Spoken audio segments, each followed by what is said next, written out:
Okay, tonight we have Eric Brown. So Eric Brown, he actually lives in Canada, way up north. So he actually sounds like me, so that's a good thing. And Eric Brown is, if you want to kind of look at it, he's kind of the master at chair massage, business. What else are you master at? Rock climbing. You just started that, right? Yeah, exactly. I just put my video up on YouTube, on Facebook. So if you go to my Facebook profile, you can. I just put up my video this evening. Okay. My first outdoor rock climbing experience ever. Oh. So that was quite terrifying. I didn't scream like a girl. Yeah. Managed to stick to the rock for the most part. And, yeah. And it's totally okay if you scream like a girl too. Okay. Yeah. Not there's anything wrong with screaming like a girl. Yeah, yeah. Yeah. And then you are actually part of MassageTherapyRadio.com, also World Massage Conference.com, and Canadian Massage Conference too, right? You're part of that? Oh no. Oh no, that's the only thing. I wouldn't want to be associated with that. Okay. I try to keep my distance. Okay. Yeah, but otherwise you do everything else, though, right? Yeah, I have a chair massage school up here in Canada. So we have an entry-level program in chair massage training, and that's basically all we do. So the people that go through that program do no Swedish massage. They don't touch naked people, just people in the chair. And then recently I've come up with a product called Thermal Palms, too, which is very interesting. It's a sort of a soft alternative to hot stone massage. And I liked it so much that I bought the company. So have a few irons in the fire. Yeah. And then with the chair massage, I mean, up where you live, what are the rules and regulations for massage up there? Well, here in Canada, for the Americans that are listening, we have, it's similar to the States in that we have massage is regulated province by province. And right now there's just 3 provinces that are regulated for massage therapy. So the rest of Canada is unregulated. And here in Canada, with the regulated provinces, you need 2,200 hours of training to be able to write your government exam. So it's quite a lot of training. And the other provinces, even though they don't have government regulation, are pretty much self-regulated. So there's associations that regulate the industry in those provinces, and the standards are pretty much similar across the country. And the difference too in regulation here in Canada, though, is that in the States it seems as though most of the states regulate the act of massage, whereas here in Canada, what they regulate is the title massage therapist. So anyone can do massage. Massage is in the public domain. People can do reflexology, shiatsu, Reiki, any other form of body work without actually being a massage therapist. But they just can't use the title massage therapist. So if they want to call themselves a massage therapist, then they have to do the training and meet the provincial requirements. Okay. And then how long is your program there for chair massage? Chair massage program is a very short program because basically it focuses entirely on relaxation. So it's a little bit unorthodox in that we make no attempt whatsoever to work with any pathologies. The students simply take customers through a screening process. The aim is to work with healthy people only. And if anybody has any kind of significant pathology or an injury, basically the massage just isn't done. They're referred to a massage therapist or another health professional that's adequately trained to deal with those kinds of pathologies and the implications of those. So it's basically a relaxation massage that's done in the chair. No therapy at all. And you guys go into people's businesses too and stuff, and yeah, it's done all over the place. Okay. Here in Canada, I was one of the first doing chair massage in the corporate workplace in 1994. Really, there was no one else in Canada doing chair massage at that point in time. And And even though nobody had ever heard of it, it got really popular. Really, well, it didn't get really popular. I sold a lot of it. So I decided to target corporations. I got my training. I didn't get my massage training through David Palmer, but I took a marketing course through David Palmer, who's considered the father of chair massage. And I was aghast the first time that he suggested that I, as a paramedical professional, do simple back rubs for people. All my hard work that I did to get my training, why would I want to do a back rub? But what he said in terms of making it accessible to the public just totally made sense to me, and really that's what I wanted. I just wanted everybody to get massage.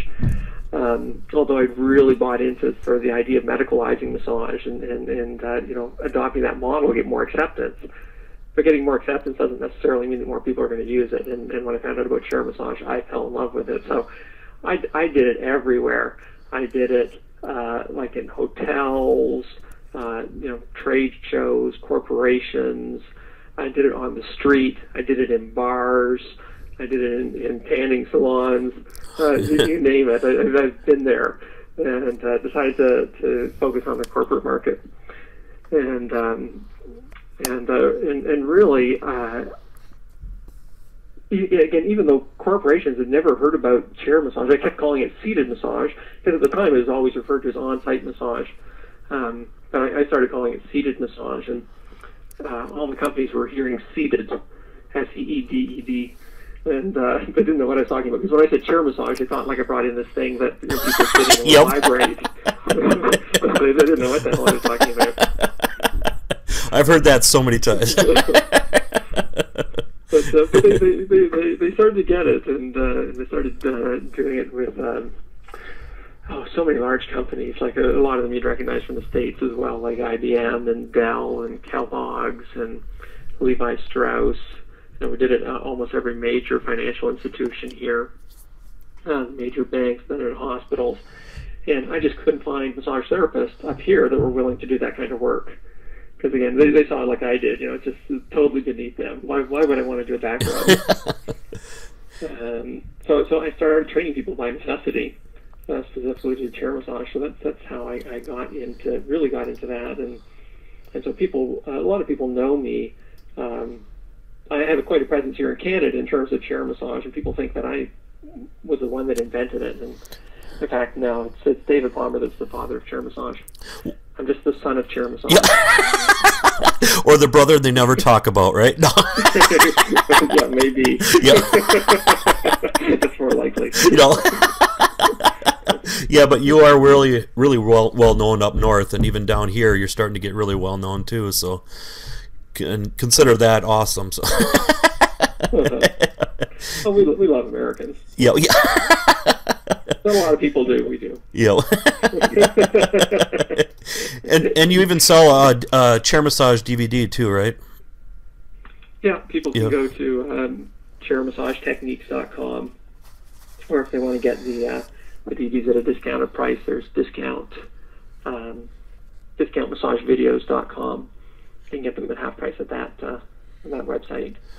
Or if you really want to pay full price, that's fine. Yeah. ChairMassageTechniques.com. Paying for my son's camp. Yeah. I'll just edit that last part, okay? Yeah. And do you think it's... If they want to get them at a discount, they can go to discountmassagevideos.com. Okay. That's the place to go. And do you see it hard to market chair massage at all? There is so much untapped potential in terms of chair massage. I think probably because massage therapists in Canada and in the States too are tending to take more of a sort of medical approach to massage to try to gain acceptance by the mainstream public. I think chair massage is sort of just relegated to the back burner. It's like, I think most people recognize it as a relaxation massage, and really that's not where they want to see massage, or that's really not what they want to do. They want to do the sexy rehab stuff that requires a lot of critical thinking and a lot more skill. And so I really think that chair massage is still very undeveloped. It's a pretty broad market, because basically if you have two legs and a back, so you can walk to the chair and you have something to massage, you are a potential customer for chair massage. It's just so accessible. And that's what I recognized right away. It's one thing to be acceptable, to be accepted by the medical community, but it's another thing to be accessible to people. And really, I think chair massage is packaged in a way that makes massage very friendly for people.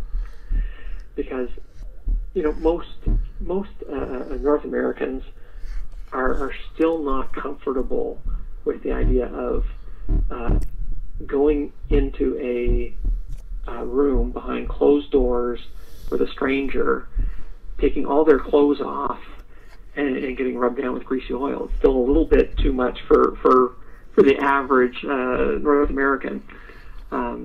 It's interesting. I don't have the stats here with me, and I have a poor memory, but we're just uncomfortable with nudity generally as a society. I think maybe only 40% of the population has walked around their house naked, or would walk around their house naked, according to some surveys. So we're just not comfortable with it. So Swedish massage is really sort of a stretch for a lot of people, and that's, I think, one of the primary obstacles or stumbling blocks for people getting massage. Others might argue with me. When I have massage therapists, they usually say that cost is the reason why people don't get massaged. When I'm with groups of the public doing workshops and asking their reasons, it's usually because they just don't feel comfortable getting naked with a stranger. Yeah. So I think chair massage really makes massage accessible to people. And I did a test too. Want to hear about my test? Yes. No. Don't talk.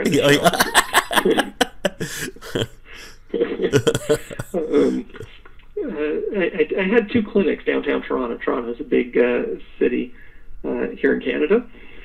In case people haven't heard of it. Yeah. I don't know. Yeah. It's like, yeah. Anyways, I had two clinics downtown Toronto. And so what I did is I approached a large law firm, and I offered them to give their employees, as a staff appreciation event, gift certificates for 450 employees. So basically, I gave away 450 massages. There were no strings attached, no obligations. The employees, as far as they knew, were being bought this by their employers. The employer didn't say it was gratis. They just it was a gift from their employer. Both the clinics were within walking distance of the law firm. Really no catches. They were nice gift certificates, and we gave away 450 of them. And I have to admit, I was a little bit nervous. A little? I thought, what if we get 450 calls tomorrow? That would really mess us up. So I was a little bit worried doing this test. And for people that don't know me through Bodywork Biz, I do a lot of business and marketing stuff. I do test and track a lot of stuff. I live by the numbers. I don't really like number stuff, but it's just the one thing that tells you the truth. So I like doing tests, and I like tracking my results. And so out of those 450 gift certificates, take a guess how many people came in for a massage. I'm guessing 10. No, right. Yeah. I'm guessing right away, because people usually put their certificates away or whatever. Yeah. You're not far off. It was actually 10%. So I think we had close to 45 redeemed. Okay. But here, like, it didn't cost them any money. Yep. It was totally legitimate, given by their employer to them as a gift. No money, very convenient for them, and 90% of them didn't show up, which was shocking for me. I love massage, so if somebody offers me a free massage, I'm there. Yeah. So I was shocked by that. And then we went back to that law firm and we offered to do chair massage for their employees on site. And so each employee was given a complimentary 15-minute massage. Just take a guess how many people use the chair massage. I would say at least 50%. Yeah, it was actually over 80%. 80. Okay, I'm getting better. you're good. Yeah. People usually are way off on all that. Yeah, so it was over 80%. So it just like struck me. It's not massage that's the issue. People naturally love massage. If you go behind someone's shoulders and start working on their traps and their neck, they're not going to say, "Oh, stop it! I hate that." But they love it. It's like, "Oh, more, a little to the left." Yeah. I love that. and so people like massage, and we're hardwired for it too. Like Yep. their touch is tied into their pleasure centers. So we want to be touched. It's anything with this that's associated with our pleasure centers has a survival function. So eating, sex, touch, they're all tied in with our pleasure centers. Yep. So we need it, and we like it. So why aren't people using it? Well, it's just the way it's packaged in chair massage. It's just packaged in a way that's very accessible for people. So Yep. I would encourage anybody that's listening to run out right now. And well, no, actually, don't run out. Wait till the show is finished. Yeah. and go get a massage chair. And start doing chair massage. And it's a great way to promote your practice, too. Yep. And one thing I noticed, too, is when I've done chair massage, when there's nobody on the chair, people are less likely to get on there. But if you can get somebody on the chair, then people start looking, and they're more likely to stop and actually get a massage, too. Yeah, exactly. Yeah. Exactly, because they see it, and they sort of project themselves into that body. Yep. Just not projectile vomit. So.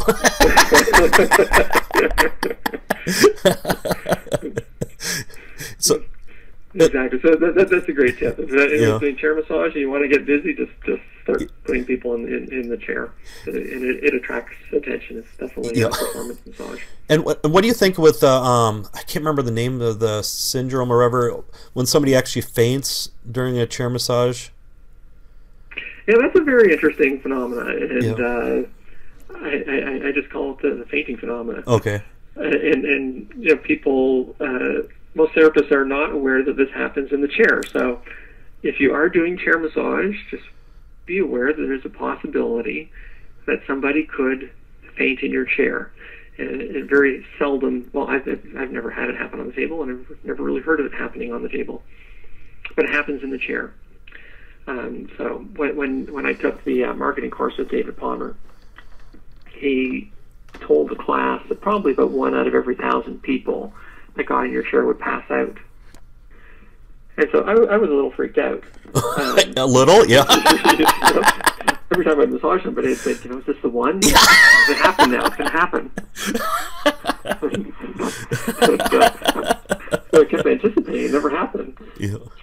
And then when I started teaching people to do chair massage in a structured program, then suddenly, that's when the first fainting episode occurred, and it was like customers suddenly started dropping like flies. Oh. It's like so many people were just like dropping out of the chairs. I was like, what the heck's going on here?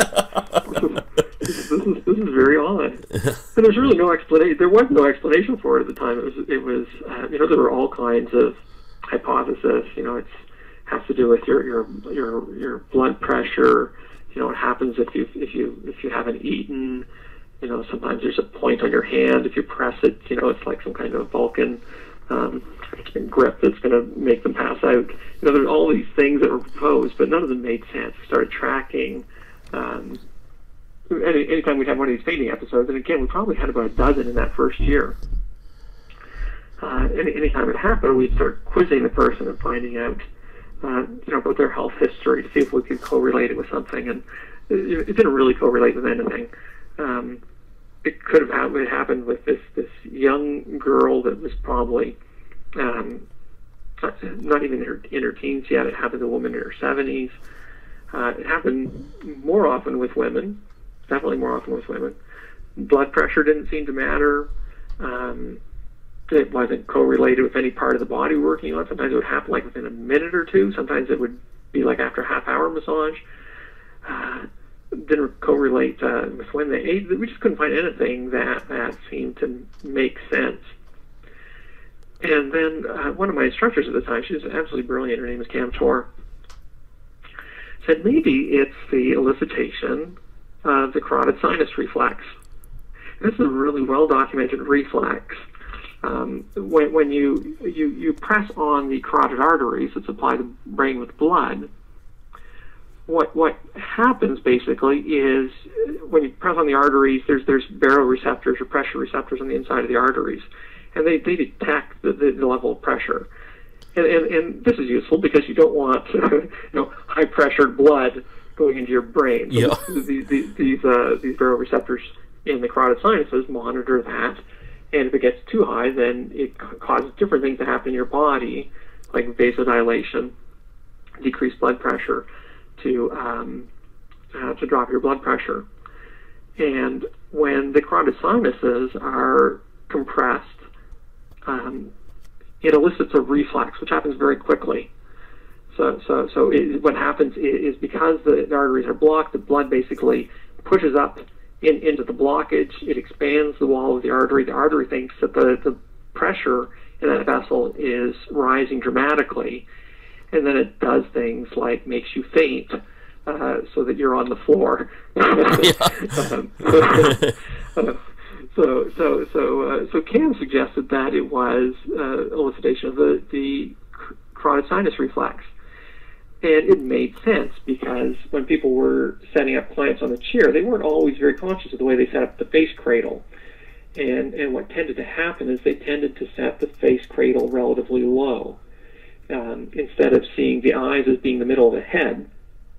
I took an art class, and your eyes are actually in the middle of your head. Usually the nose is being sort of the middle of your face. If you're a kid or even if you're an adult drawing a picture, a happy face, you put the nose in the middle. So people tend to drop the face rest down on the head, and as a result, the bottom ends of the pad tend to press into the neck a little bit. Oh, okay. And especially as people relax into the chair. Some people have a greater sensitivity to this reflex than others. So that made perfect sense because it accounted for these these very rapid instances of people fainting. There would be no warning. It's not only they would just be out, or they you might see them squiggle in the chair just for a few seconds or lift their head and they would just go. No warning. They weren't feeling lightheaded or nauseous. They were fine 1 second. The next second they were gone.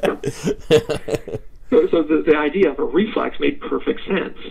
So it wasn't that their blood pressure was slowly dropping over the period of a massage and they were starting to feel bad and they could feel it coming on.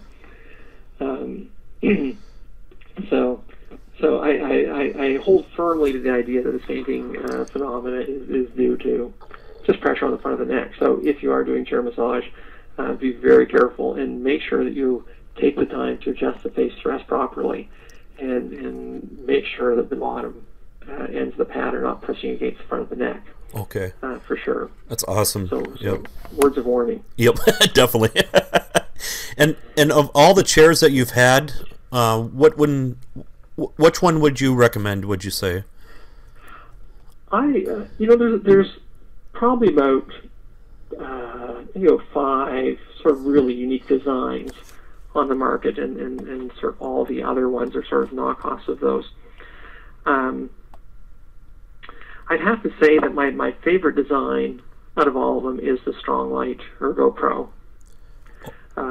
There's a few things that I like about it. There's lots of things I love about it. I love that it has adjustable or independent adjustment for the height of the chair, so that you can make the chair comfortable or suit the height of the therapist without changing anything else on the chair. And it's sort of hard to understand unless you see the other designs, but with a chair like Oakworks, for example, which is also a very good chair, once you adjust the height of the chair for yourself, it changes the angle of the chest rest or the chest support in the seat. So the Stronglight has an independent height adjustment for the therapist. It has an open, again, it's sort of hard to understand unless I had pictures to show you of all of these. It doesn't have any bar that goes down between the legs, so it's open there, so women with skirts can be very comfortable in it. It has a really wide range of adjustments, and they're all really easy to do. Some chairs have a lot of adjustment, or a lot of ability to be adjusted, but take a long time to adjust. Yep. So that by the time you're finished making it all comfortable for the client, their time is up. Yep. And one thing I love about that chair too is you can take off the knee area, the knee rest. Yeah, exactly. Yeah, because most of them don't do that. So yeah. Yeah, it's the only chair with removable shin rest. Yep. It's a really nice feature. So there's just little things that I think about on that chair that, like they, for example, they cut out the corners of the seat, the front corners of the seat. So, if you don't, if as a therapist you don't do your job and get the seat angled properly to sort of match the angle of their legs, it's not going to press on the back of their legs and make them go numb, so they can't get out of your chair. Yep. So one nice little features. Yep. They've had a few. They've switched their manufacturing to Indonesia. I don't know, maybe about a year and a half ago, 2 years ago, and there have been some quality control issues that people comment on.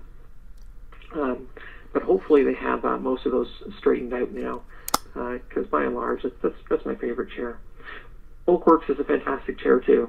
Very comfortable, very sturdy, easy to set up. So I have a couple Oakworks chairs that I've had since probably about 95. So even though the foam is pretty much flat, they've been workhorses. Been fantastic quality chair. And then there's chairs that are based on the Quick Light. I think that's the name of the chair. There's a whole lot of chairs that use this basic design. Massage Warehouse, Angie Patrick has sort of adapted that design for Massage Warehouse for their Energy Grasshopper chair. And it's an inexpensive chair. It's a really simple design, so it really holds up to a lot of stress. It's probably the lightest chair on the market. So if you're just looking for something that's inexpensive that still works well, try the Energy chair at Massage Warehouse. And is that the chair you guys are giving away at the Canadian Massage Conference, the class that people are taking up there? Yeah. Okay. Yeah, exactly. So I'll be teaching a workshop in chair massage at the Canadian Massage Conference. It's happening just outside of Toronto and Burlington this fall. And if you take the course, the organizers of the conference are throwing a chair in with the course fee. That's pretty much never heard of. So that is just cool. And then somebody, it's just I can't believe it because when I started doing chair massage, to get a chair like a Stronglight chair, and at that point in time they were made of wood. To get a Stronglight chair with a case would cost well over $1,000. So it was a significant investment, and the prices on everything have just plummeted. So, and the thing is, they're good chairs too. Yep. They're very, very decent chairs. And then somebody asked also, is there anybody you usually contact in, let's say, a big corporate facility to try to get a chair massage gig going? Is there any certain is it like human resources, or is there any certain person that you'd try to find? Yeah, absolutely. It really depends. Chair massage is very flexible and it's used for a lot of different reasons. So you have to really think about what you're offering corporations. You're not selling them. Whenever you're selling a product or a service, you're really not selling the service itself. You're not selling chair massage. What you're selling is the benefits that they get from having that service in their workplace. So So, for example, with chair massage, I don't go into a corporation and just say, you should have this. It's really good. It feels great. It'll help your employees feel good. Helps increase their blood flow. They don't really care. But on the other hand, if I go in there and I know that they do a staff appreciation event each year, and they are having a hard time coming up with novel ideas, novel gifts that are affordable, well, then suddenly I have a solution for them. If they have a problem, then I have a solution. Okay. Or if they are exhibiting at a convention, and they are selling hardware, they're selling nuts and bolts like 50 other exhibitors, and they need some way to differentiate themselves at that trade show. Well, chair massage is the perfect solution. They want to get attention at their booth. Just get some massage happening in the booth. So really, you have to look at what kind of solution, what kind of problems your market has in terms of corporate market, and what kind of solutions you have. So, in the event that it is, I wanted to help their sales, then I might approach their sales manager and suggest they have me at their conventions. If it could be that if I'm looking at selling this as a wellness service to help them improve productivity, then I might approach either their human resources person or their occupational health and safety person. Or if I'm selling it on the idea that it's going to help reduce injuries, let's say it's a line factory, so there's a lot of repetitive work, then I will go to their occupational health and safety people and say, this is a service that can help reduce injuries and keep people on the line. And now that's something that interests them. So really have to decide. So if I went to a human resources person and said, this would be great at your conventions, they wouldn't know what I'm talking about. So you really have to think about again, what problems any potential or prospective customer has. What are some of the solutions you can provide, and who is it in that organization that takes care of those problems? So that's the way I think through the process. And do you actually do cold calls, or do you send them something first and then do a follow-up, or how do you go about that in contacting these people? Well, when I first started doing chair massage, I had no idea what to do. Like most people don't. Yeah. Exactly. I had never worked in an office in my life, so I did not know what I was getting into at all in terms of selling to the corporate environment. And so I bought lots of sales books, lots of negotiation books. Did all the audio tapes, did seminars, and they were telling me, do cold calling. So that's what I did.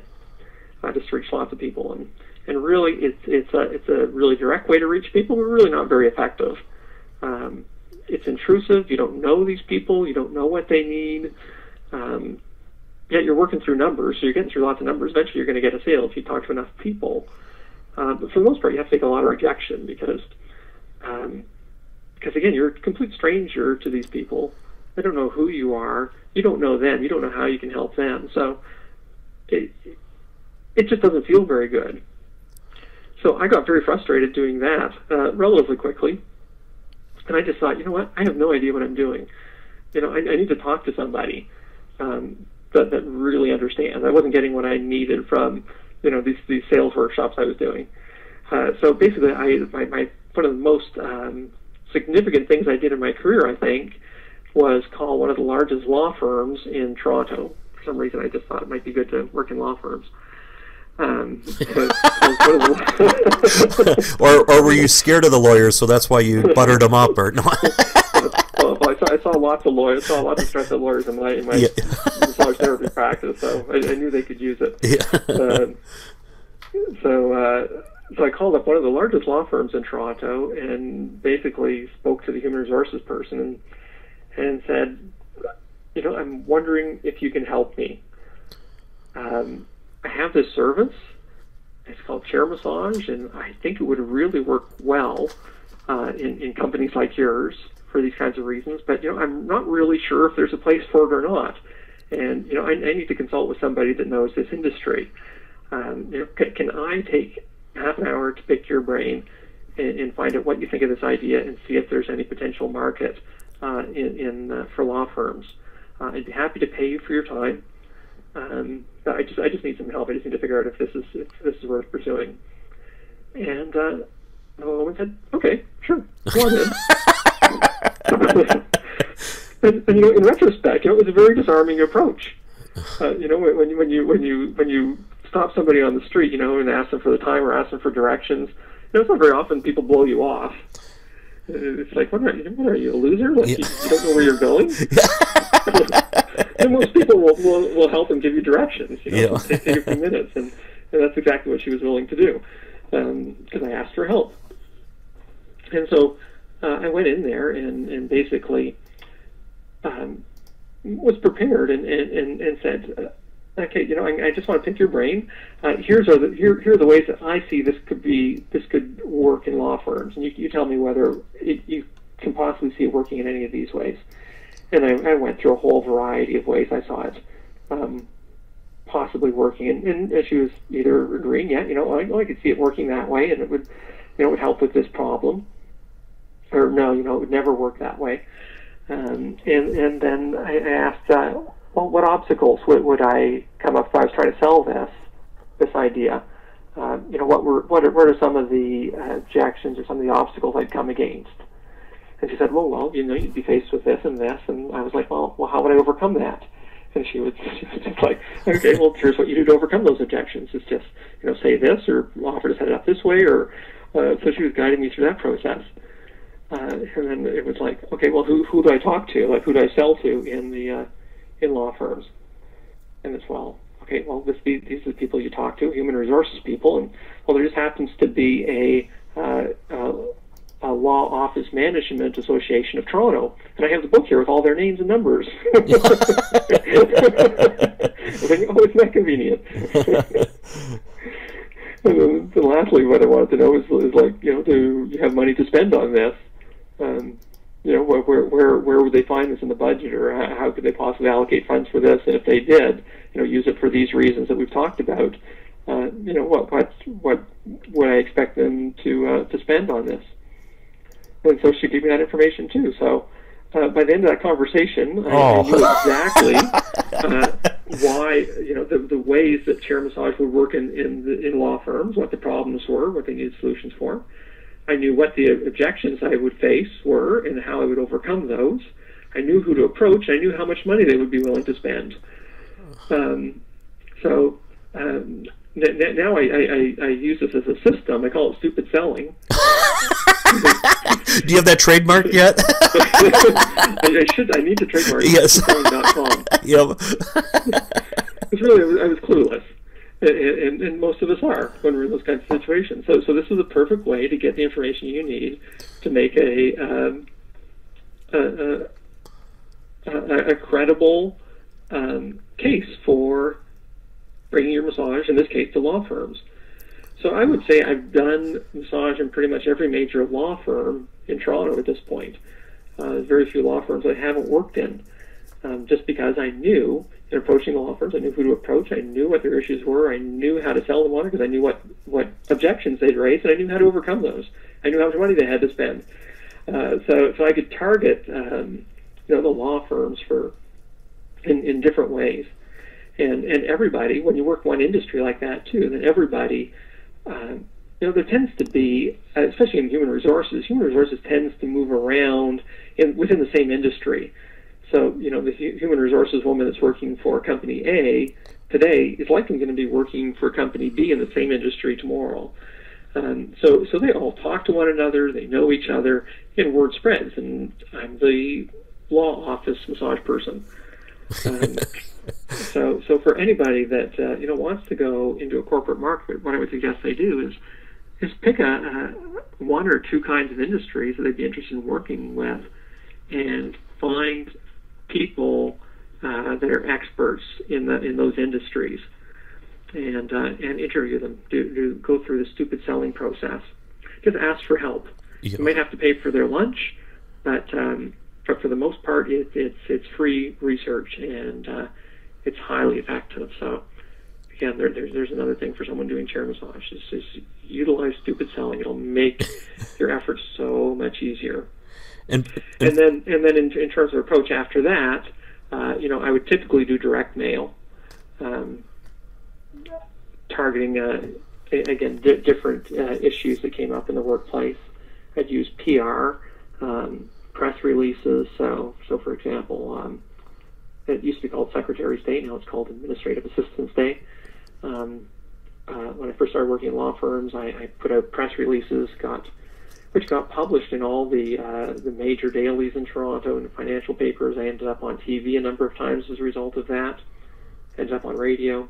So did PR, direct mail, a lot of follow-up by phone, so a lot of phone work, networking. So, for example, they did have a Law Office Managers of Toronto Association or something like that. I forget something association. So, went to their meeting, did a presentation for them, had chair massage practitioners there to massage all the human resources people. So really, shock and awe. Just hit them any way you can, in as many ways as you can. So you just have an unforgettable presence in that particular industry. And for those going into businesses, would you say the employer pays it all, or employee pays it all, or 50-50, or is there one way better than the other that you've used over the years? Well, I like things being guaranteed for myself.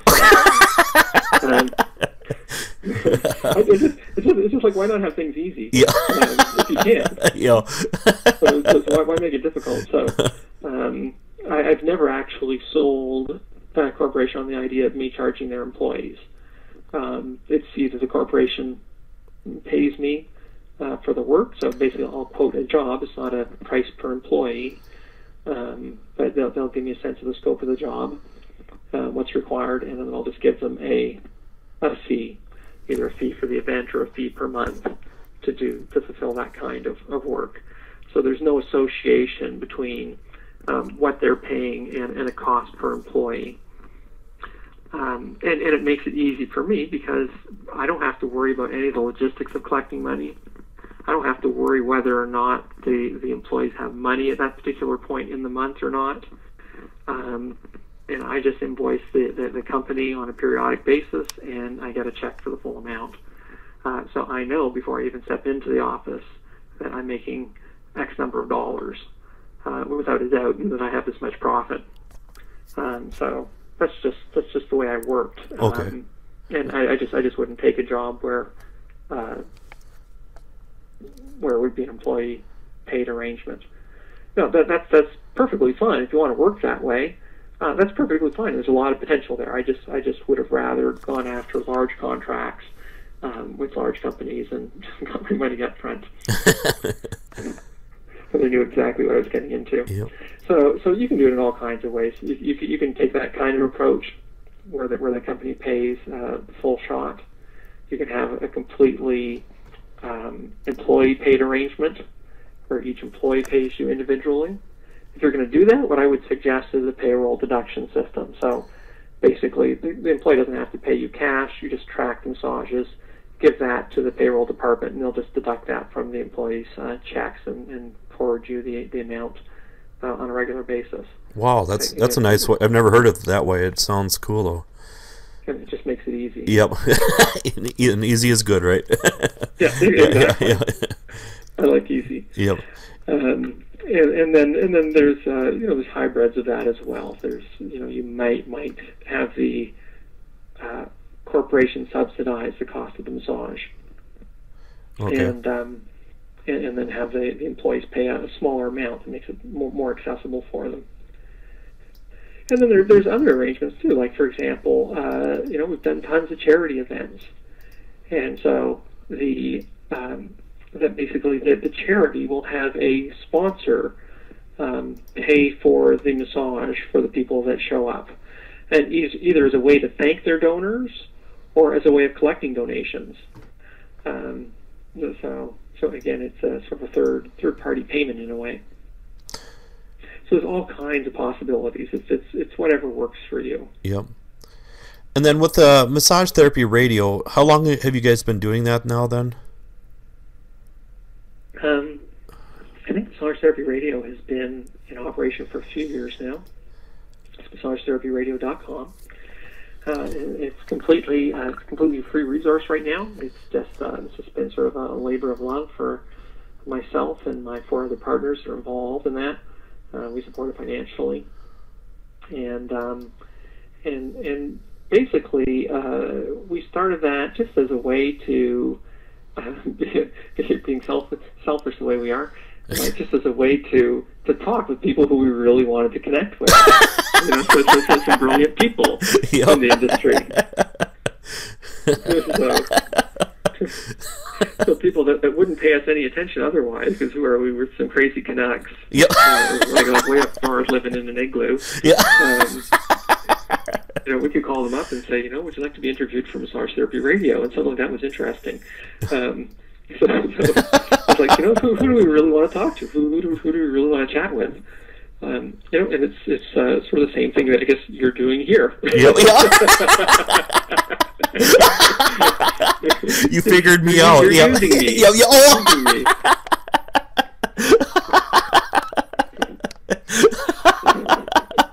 Busted. But some interesting stuff comes out of these conversations. Yep.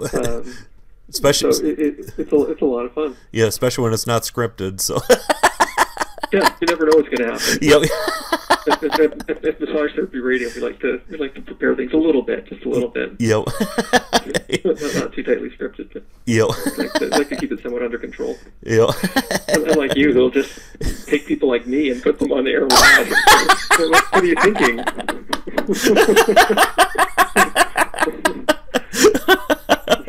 Massage nerd is nuts. Yeah, I can always edit the video later. So.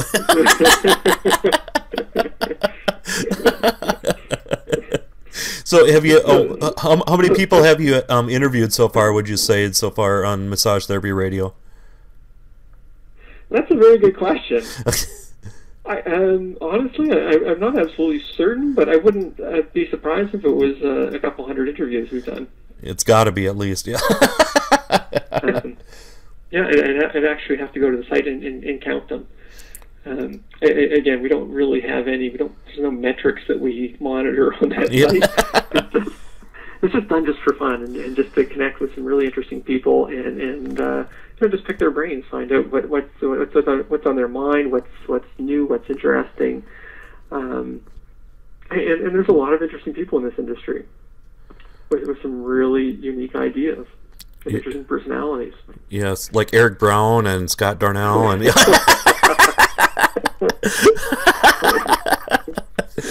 You're lucky Scott's not here. Yeah. He's here in spirit. Oh, is he here? No.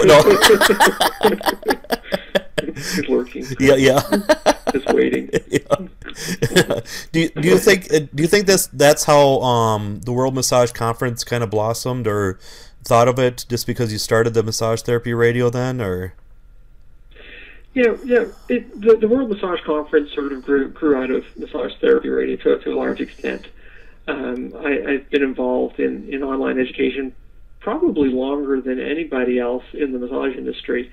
I was doing, I have a company called Bodywork Biz that does marketing and business support for massage professionals. And even before it was even feasible to be on the web, I was doing teleseminars. And then the web made all this great online education and connection possible. And I really utilized that through Bodywork Biz for over a decade. And technology, well, as you know, you're the massage nerd. Yep. Just on the internet. The internet is becoming this crazy, wonderful place with all these amazing resources that make it so easy to connect with other people, learn from other people online. And whereas in the early days of Bodywork Biz, if I did a course, I'd have to have everybody. I'd have to rent a bridge line, a conference line, which they were quite expensive at the time, and then I'd have to hire a sound guy to record this remotely, and then create this into a digital file that I could place on my website. And the whole process cost a lot of money and took a lot of time and energy, and now there's fantastic things. We're on Ustream right now. If I could have gotten my microphone working, you'd see our ugly faces. My ugly face on TV streaming live, which would not have been possible like this even 3 years ago. So it's just unbelievable, and it is so accessible. People just need to come to this page, and here we are. And what is really cool this year with the World Massage Conference, you guys are doing video now along with it too. So I think it makes so much sense, and I mean you're going to reach out to so many more people now, I think. And yeah, exactly. One of our key tenets with the World Massage Conference is we wanted to really make this accessible to everybody. So when we started, we went with a platform that it was basically audio with PowerPoint presentations, and it was a platform that streamed well on dial-up connection. So really anybody, didn't really matter, where you were in the world, you could listen in, and we simulcast it by phone as well. So if people didn't even have a computer, they could get on their phone and listen in. So it made all this information very accessible to people. But what happened, even in this past 3 years, is you would know. I don't know the timeline exactly, but this company called Google bought this other company called YouTube. I don't know if you've heard of them. And it just did amazing things for online video, and and combined with all this accessibility to broadband access. All these companies were laying down more cable than could possibly be used, so there's all this excess bandwidth and cost on accessing the internet just dropped dramatically. So it made video so much more accessible, and pretty much anybody that's online. There's still people with dial-up, but for the most part. Again, you might know the numbers, the actual stats better than I, but probably 90% of the population can stream video online now. So, except like other countries. I mean, my wife is from the Philippines, and good luck over there. So it's basically dial-up, if that, over there. But exactly. But in the United States, I mean, the majority of the people, of course, with that, Exactly. Some countries are very connected, but there's other countries that just don't have that infrastructure, and are unlikely to have it in the near future. So we really have wanted to keep it accessible for everyone. So this year, what we did is we sort of mixed platforms this year. We had our typical platform that we used with the PowerPoint presentations, so that it was still accessible for people with dial-up or people in parts of the world that didn't have good access.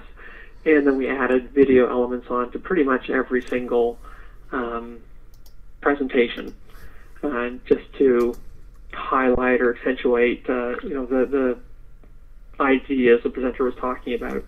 So if somebody couldn't access video, I won't say they didn't miss a lot, but they got the meat of the presentation.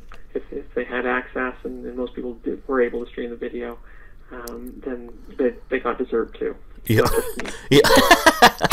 Because I remember almost 5 years now ago, when I started Massage Nerd, I used to host my videos on my own site, and they used to take forever to load all the time. But now I just go through YouTube all the time and embed them on my website, and it's just like no problem. So how long have you been the Massage Nerd? Almost 5 years now. Okay. Yeah, it feels like forever though, but well, you produce an incredible amount of stuff. Thanks. How many videos do you have on your YouTube channel now? Over 2,000 now. Over 2,000 videos. That's crazy. That's crazy stuff. and you still do massage too, right? I teach full time. You teach full time. Yep. So for the last 10 years, I've been teaching full-time massage. Mm-hmm. Yeah. So sleep is overrated. So. Someone in the chat, I'm seeing in the chat, someone says you're a nerd 10 years ago. Yep. Just didn't start. Yeah. Yeah.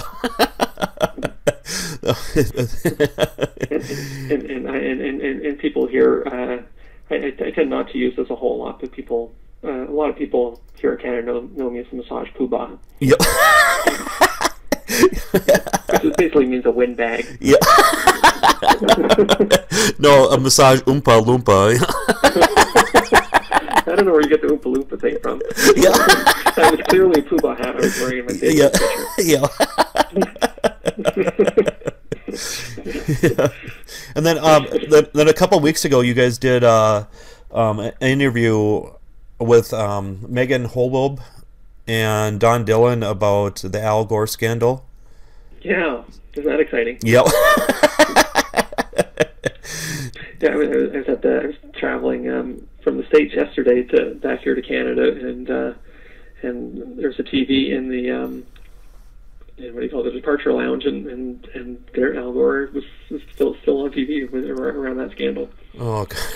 so it certainly raised people's awareness of massage, and especially with what happened on The View. Do you think anything will ever come out about that then? Well, I think a lot has come out already. It's what it's done is it's got people talking about massage, and it's giving therapists a fantastic platform to explain to both their clients and the public what exactly it is that they do. And I would suggest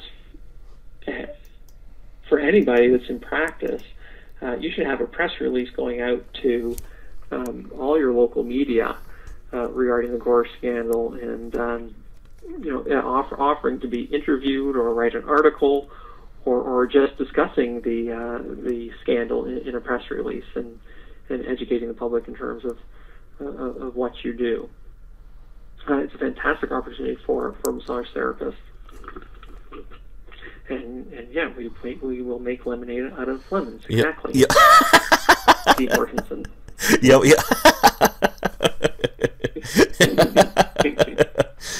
Somebody said press releases on TV and radio. Oh yeah, absolutely. When I say press release, it's not just the presses. Send it out to all local media, whether that's print media or broadcast media like radio and TV. They're all looking for interesting stories, and this certainly is an interesting story. So offer to be the expert and comment on the story locally. It's a fantastic opportunity. And do you think The View will ever apologize then? I don't know. Certainly, I love what's been going on in Facebook in terms of using social media to get therapists to stand up together and send a message to ABC and I think it's ABC or NBC and The View, and so there is a large number of people rallied around that cause, and I just couldn't believe it watching the number of people joining that Facebook group and signing the petition. I'd look at it in the morning, and by the late afternoon there'd be another 600 people are signing up to support the cause. So The View is definitely hearing from people, whether they're actually going to take action on it. It probably doesn't really impact them unless they get some heat from their advertisers.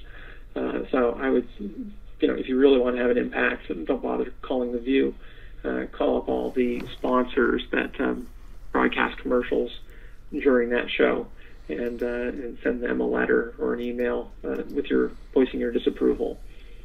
That's really how you have to have an effect. You have to hit people in their pocketbooks, and that's the way to do it. So will it have an impact in terms of the View publicly apologizing? I don't know, but probably doesn't really matter. And then somebody that's my thought. Yeah, and then somebody says, how can a person get the paper to do a press release? This person has sent several in, and they don't seem to print them at all. It's really important if you really want to get in the press, it's really important to start developing a media list for yourself and developing relationships with people in the media.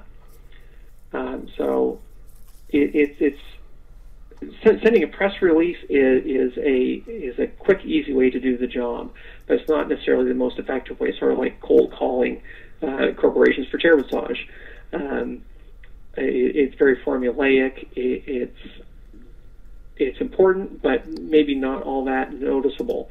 And it depends on your press release too. You have to get good at writing press releases. You have to realize that there has to be something in it for the media that you're directing the press release to, and really that's education or entertainment.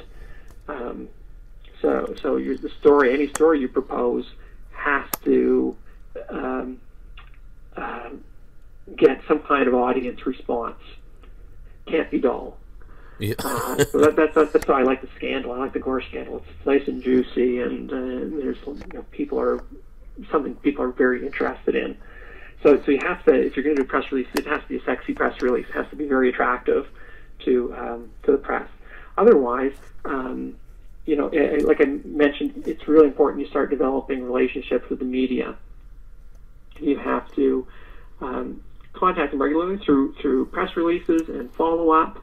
Or just like networking, acknowledging them in different ways. So when you see a reporter write a good story on some health or stress-related topic, send them a note, send them an email, send them a short handwritten note saying, you know what, really liked that story that you wrote on stress-free living, tips for managing your stress.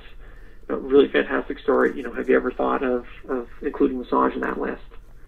If you need anybody, if you want to interview an expert on this, I'd be more than happy to volunteer. So find ways. so find ways to connect with writers and editors, and that way, when an opportunity arises, they'll at least have heard of you, or will have, they know of you in some way.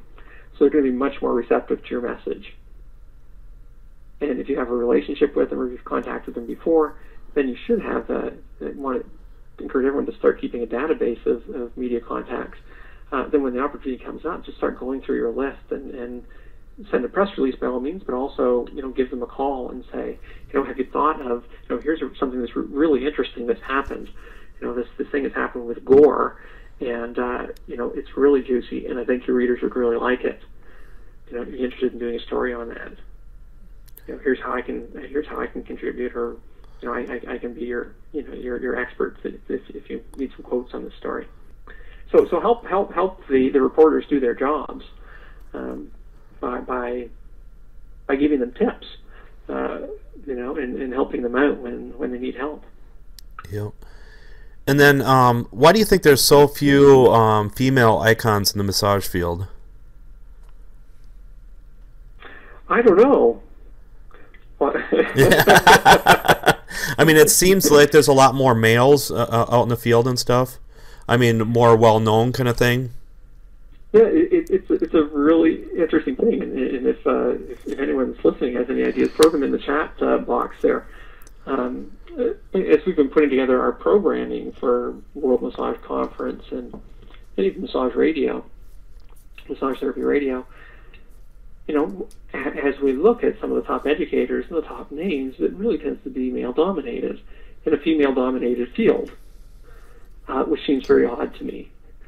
And we always try to find that balance, but there's just not as many big-name female educators as there are male educators.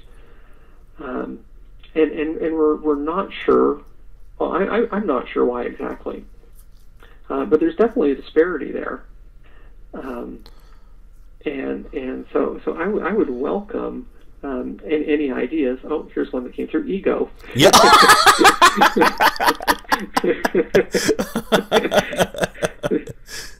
Absolutely true. Yeah. Didn't think of that one. I'm too caught up thinking about myself. Yeah.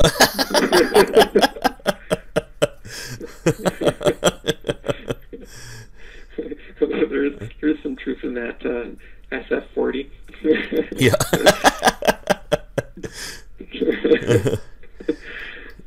So you know, so you don't have any real good ideas why that is then, or do you think males sometimes it might be a little bit harder being a massage therapist in some areas, that they tend to go into different areas then, or? It could be. They're just horrible massage therapists. They just can't get work. So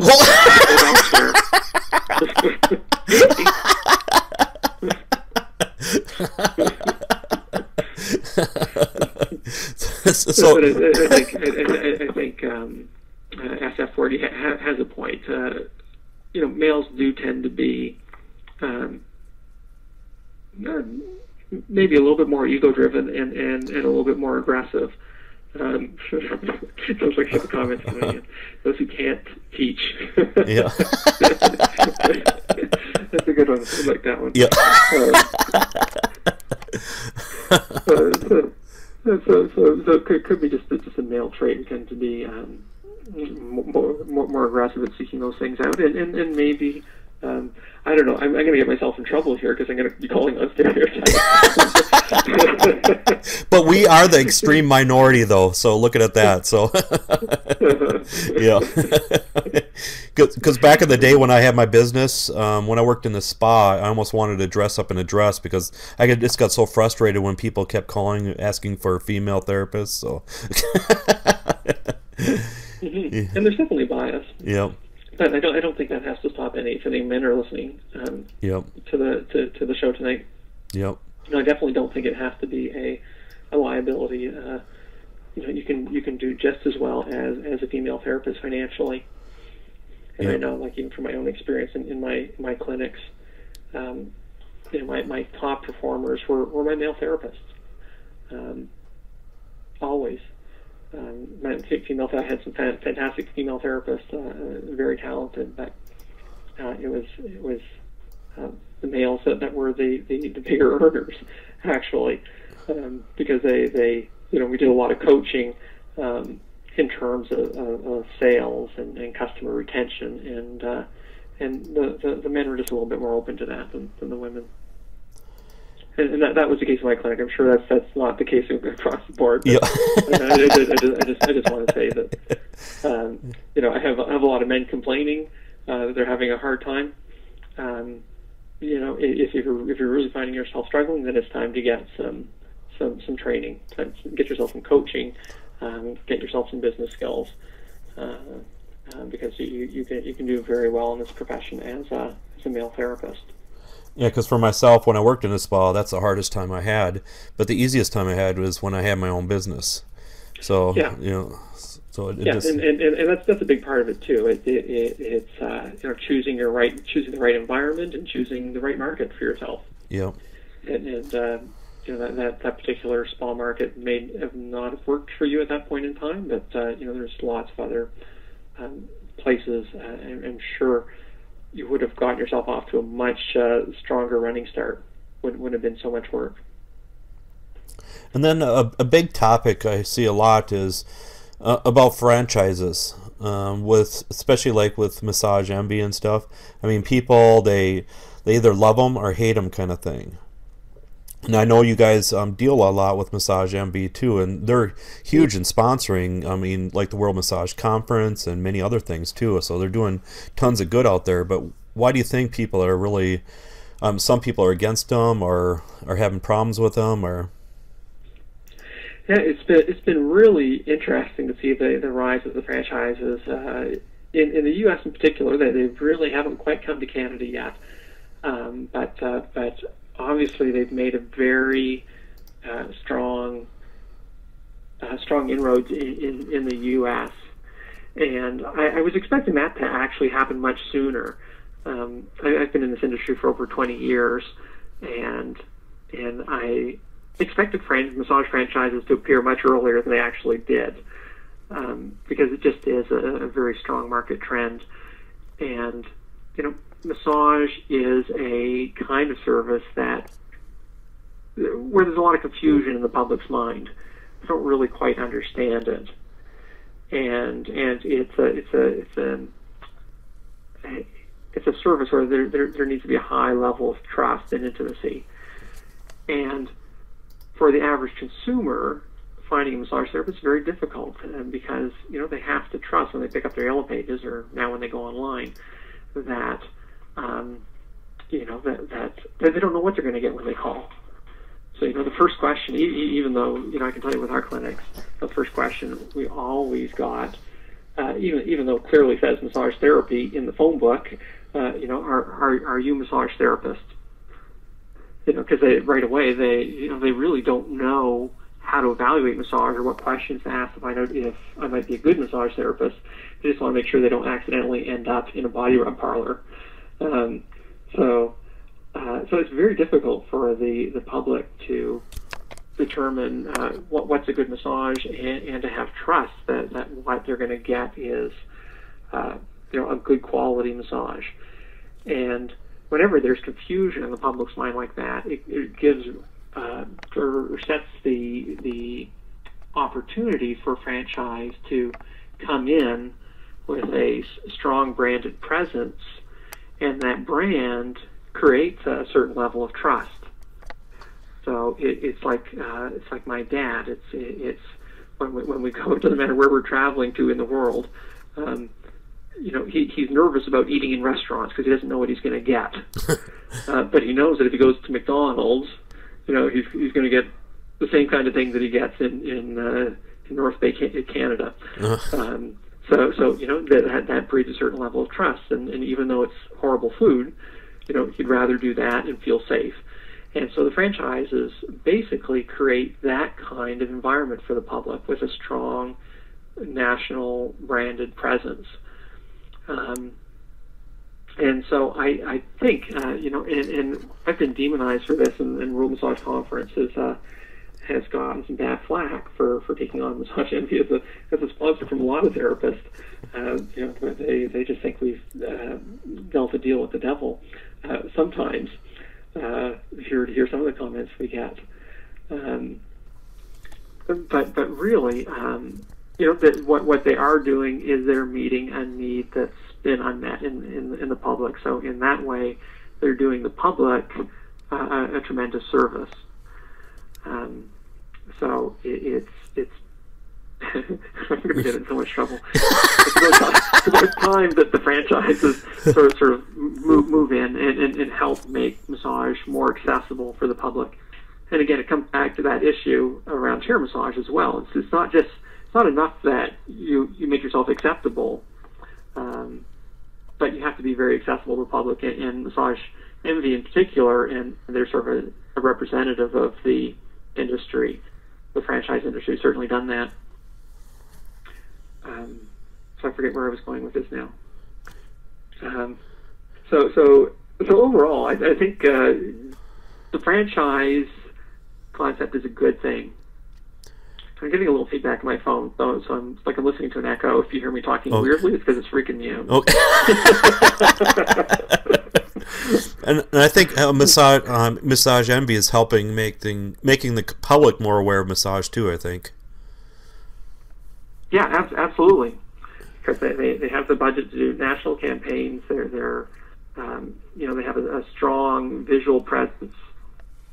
So they're really raising awareness, and at the price point that they charge, and I think this is where most massage therapists have issues. At the price points for their massage services, it really makes massage more accessible, and they've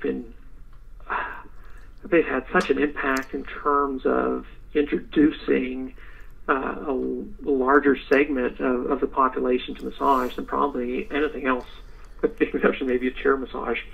Yeah. so it's good work, and typically a buying cycle. Now, I'm not going to say that Massage Envy therapists are terrible therapists, because they have some fantastic therapists. But eventually, the focus is relaxation largely, and eventually the public is going to, after experiencing a massage at Massage Envy, are going to want to experience other forms of massage, or experience massage in different ways. And so really they're building a market for the massage industry as a whole. And massage therapists who are out there right now need to recognize that and start positioning themselves as specialists in various areas. It's not enough to be a generalist anymore. You need to find some niches and start specializing. So you'll see this move. I think you'll see this trickle down, and over time, although some therapists aren't feeling it now, over time there will be a very positive effect on the industry.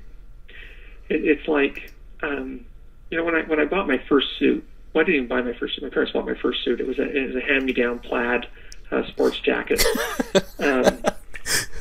And then when I got old enough, I got to get a polyester powder blue safari suit from Sears that I picked out because I thought it was very special. So I got a better suit. And then as I became a teenager, I shopped at Tip Top Tailor. You probably don't have those in the States, but sort of a discount suit place. And eventually, as I've grown up, I started buying more expensive suits.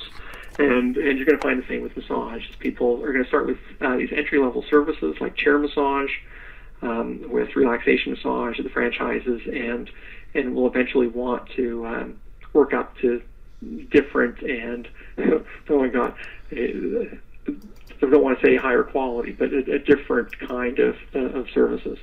Yep. And then you yourself, too, do a lot of promoting your practice on the web. What are some website fundamentals, would you say? The first thing that just blows me away is that most massage therapists don't even have a website. I would say by and large, most massage therapists don't have a website. So the first step in promoting yourself on the web is getting a website. And I can't emphasize how important it is to get on the web. I know this is a relatively low-tech industry, but you have to get with the program. It's the 20th century, 10 years later. So you have to get on board. And technology is so accessible now. It's so easy to do. If anybody that's listening wants some help in creating a website, go to spiffydiywebsites.com. That's Spiffy, S-P-I-F-F-Y, D-I-Y. That's for do-it-yourself websites.com. I created a video course that's free. You don't have to even give me your email address. You can just take it. Just doing this as a sort of public service. So watch that series of videos, and it will show you exactly how to create a website using basically free resources on the web. So you don't even have to pay for it. Couldn't be any cheaper than that. So it just takes a little bit of time. It doesn't take much time. What inspired me to create that video course is my son was 10 years old at the time and decided he wanted to create a cooking website. He likes to cook. He has an uncle who's a chef and has another uncle who loves to cook. And so he wanted to make a cooking website. So I showed him how to use this website editor that's online. It's free. It took about a half an hour for me just to show him. Basically, I outlined on a scrap piece of paper how he needed to set up his navigation. Remember, he's only 10 years old. Yeah. Showed him how to use this editor, and he went for it. And within, 2 or 3 hours, he had this fantastic, professional-looking website. And you can check it out at SethTheChef.com. That's SethTheChef.com, SethTheChef, SethTheChef.com. Okay. And you can see what he's done and how he's developed his website. And so if you don't have a website, you absolutely, to benefit from this incredible amount of traffic that's going to the web, that's your starting point. And definitely, it's SethTheChef.com. Yeah. And definitely get a domain of your own. Don't do a subdomain. A lot of companies will give you a website, but it will be whatever, ericbrown.thewebsitebuilder.com. You want to get something that's branded with your own name. So the website builder that I highlight, that free website builder that I highlight in that video course, that's 50 DIY websites, it gives you a free subdomain, but definitely spend a little bit of extra money, because it's really the only money you'll have to spend to get a proper domain name. So that's where it starts, is getting a website. The second thing that anybody should do as a foundation is start collecting customer or client emails and getting their permission to send them emails. And you can do this even without a website. If you have internet access, email is really the killer app. That's probably the most important application you can possibly have on your computer is email. So collecting email addresses of your client and get permission. If you're doing any promotional efforts, then when you're out there doing sample massages or promoting yourself, or if you're donating stuff to events, do whatever you can to capture people's email addresses and send information to them on a regular basis. And here's a really quick tip. If somebody wants to boost their income, if they have a client base already, and they want they have some open spaces in their schedule every week, all you need to do is send an email to your email list of clients every Monday morning saying, I have the following appointments available this week, and list a half a dozen appointments. That's all you have to do. You don't have to do any selling. You don't have to give any educational message. Just say, I have the following appointment times available this week. Call me to book them now before they're taken. And I can almost guarantee that if you send that out to a small list of people, you will have at least a few people calling you to book in those spaces. If you want to incentivize it in some way by offering them a discount, you can do that as well, and that might give you a better response. You can test that out and track the results and see how that works. But definitely start using email. And what's that website again for the websites? It's Spiffy. DIY. Do it yourself. SDIY. D is in dog. Okay.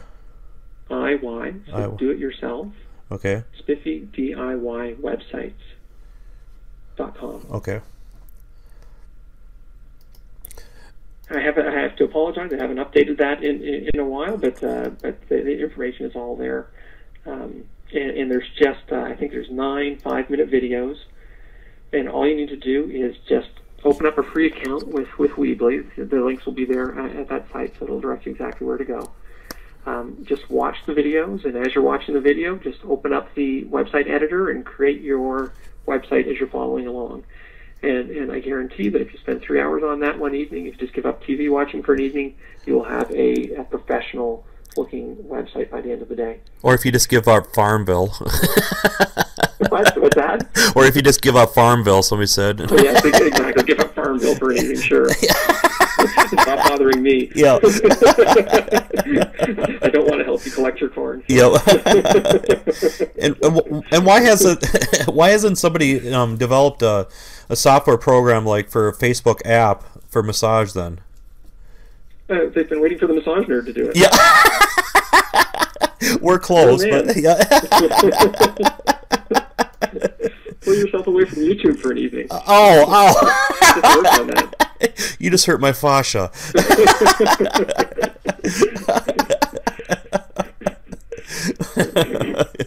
And how do you get found on online by the search engines? What's the easiest way, would you say? What Google is looking for is websites that are relevant to what a searcher types into the search engine. So typically, if someone's looking for massage in a particular place, they're going to type in the case here of Toronto, Massage Toronto, or Massage Therapist Toronto, or Massage Therapy Toronto, or Toronto Massage.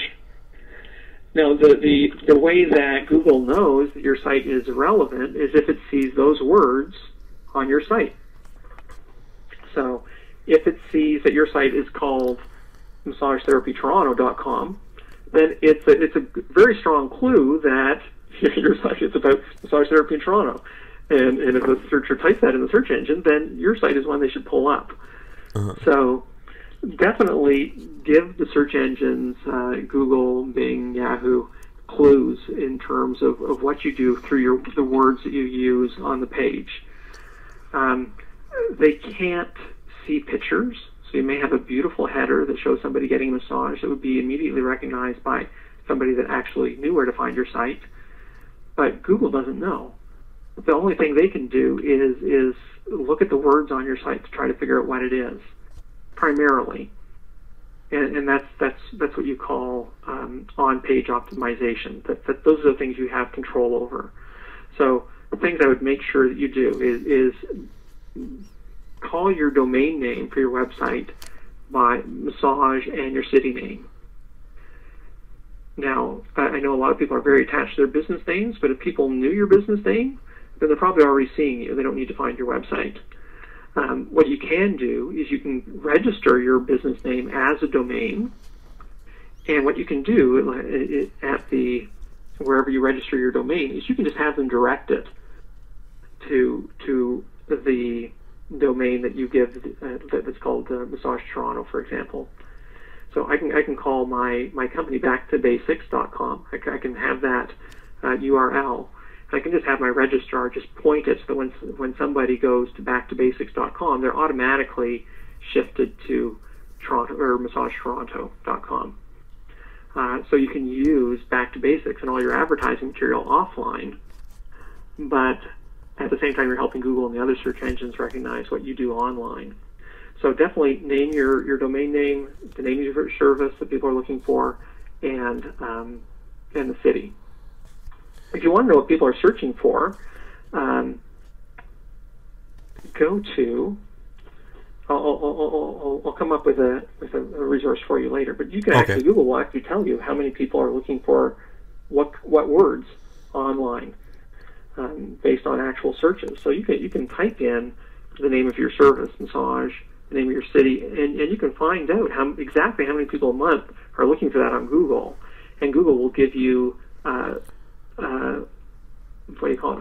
Other options or possibilities. So if you tell Google you want to see who's searching for Massage Toronto, Google will know that people also search for Massage Therapy Toronto, Massage Therapist Toronto, Toronto Massage, Massage in Toronto, and they can give you the figures of exactly how many people type in each of those specific terms. So you can use a keyword tool like exists at Google, and I'll find that for you in a minute. Okay. Where you can look that up. And use those words in your site that people are searching for. So definitely in your domain name or your URL, use it on your page titles. If you look in your browser, on the tabs, you'll see that there's words up there. So right now I'm on Ustream, and I see on the tab it says Massage Nerd on Ustream. Those are your titles. So put it in your titles on your pages. Put it in the headlines on the page itself, so in the content. So your headline on your website might be looking for the best massage in Toronto, or if you're looking for massage in Toronto, you've come to the right place. So something along those lines. You want to use those words in your headlines, and then sprinkle those words throughout the site as well. And that way Google knows what your site is about. And then what you'll want to do is you'll want to notify Google that you exist. So start getting links to your site wherever you can. Post it on social media sites, use social bookmarking sites, submit it to any free directories. There's Google Local. I forget exactly what they call the service now because they just changed the name recently, but if you type in Google Local Business Center, for example, in the search bar, it'll bring you up to Google's a Google service where they want to help local businesses be found online.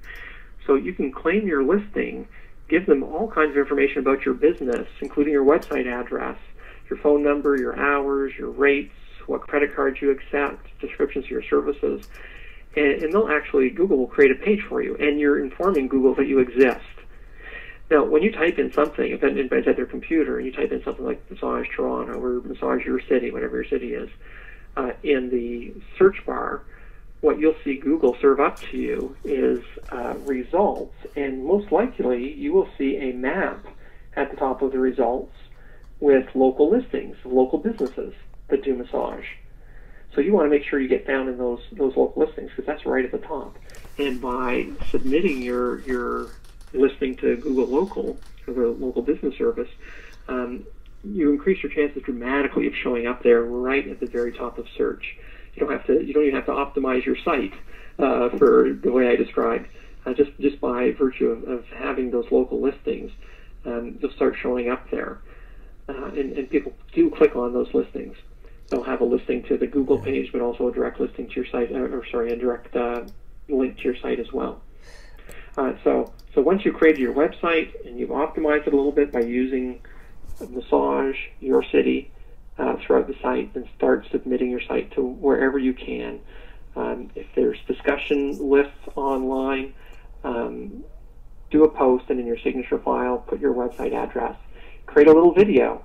Create a YouTube channel. And create a video and post your video online.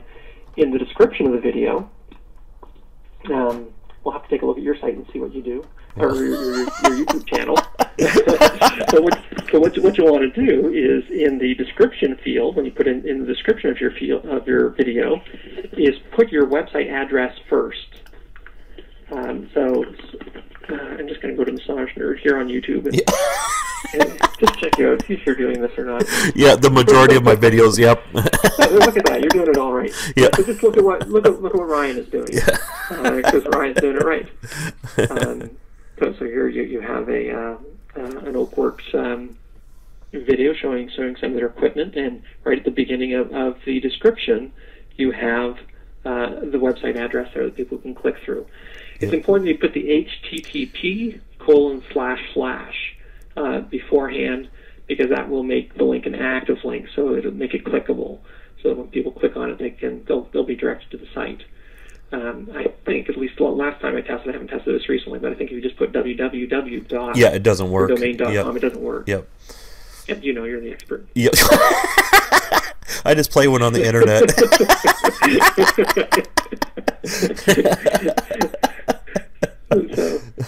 So get links. Get links in many ways, in as many ways as you can. There's tons of local directories. Google has its directory. Yahoo and Bing have their directories as well. But any local directory where you can put your information would be good. And that will help bring your site closer to the top of the first page results. And it really doesn't take a whole lot of effort to get there, because number one, massage therapists typically don't have websites, and number two, if they do, they're not optimized at all. So Google typically doesn't know what they're about. So if you just do those simple things, your chances are very good of showing up on the first page of Google. And David Otto said something about ask Eric about Yelp. Yeah, Yelp is another local directory. Again, you can have a free listing with them. It doesn't cost you anything to do. So just go to yelp.com and sign up. And it's amazing how much it depends on your the kind of center you live in and how much traffic there is. But especially if you're in a larger center, those local directories, especially Yelp is a big one, can push a lot of traffic to your website. They're well recognized by the search engines. They're seen as being very legitimate by the search engines, and so if they have, in the absence of a website that's called Massage Toronto, Google and the other search engines will look at these kinds of directories, these well-established, legitimate directories for pages on massage in Toronto. So, in any local directories you can find, get your listings in those. And then you've also done a lot with video marketing. What do you think's the benefit with that then?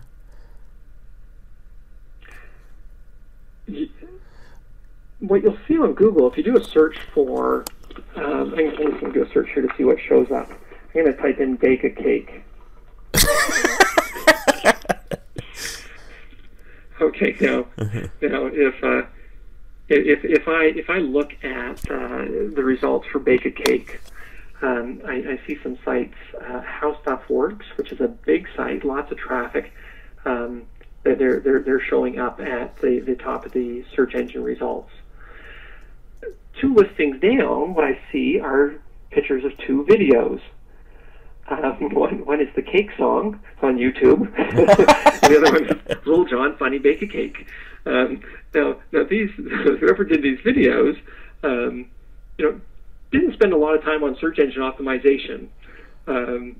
They probably just spent a few minutes with a webcam, although this person's dressed up in a costume, so they went to some effort. But the point is that Google serves up what are called blended or universal results. So they'll mix in different kinds of things depending on what you're searching for. So when you looked up Massage Toronto, what you saw is a map, because Google recognized that as a local search. They could just as easily pull up videos if they see videos exist online that are called Massage Toronto. So by doing videos, you really don't have to work very hard. Just name your video file, Massage Toronto. I'm just using you don't call it Massage Toronto, I'm just saying Massage Toronto because that's where I live. Yeah. But your city. So name your video file, Massage Toronto. Title your video, Massage Toronto.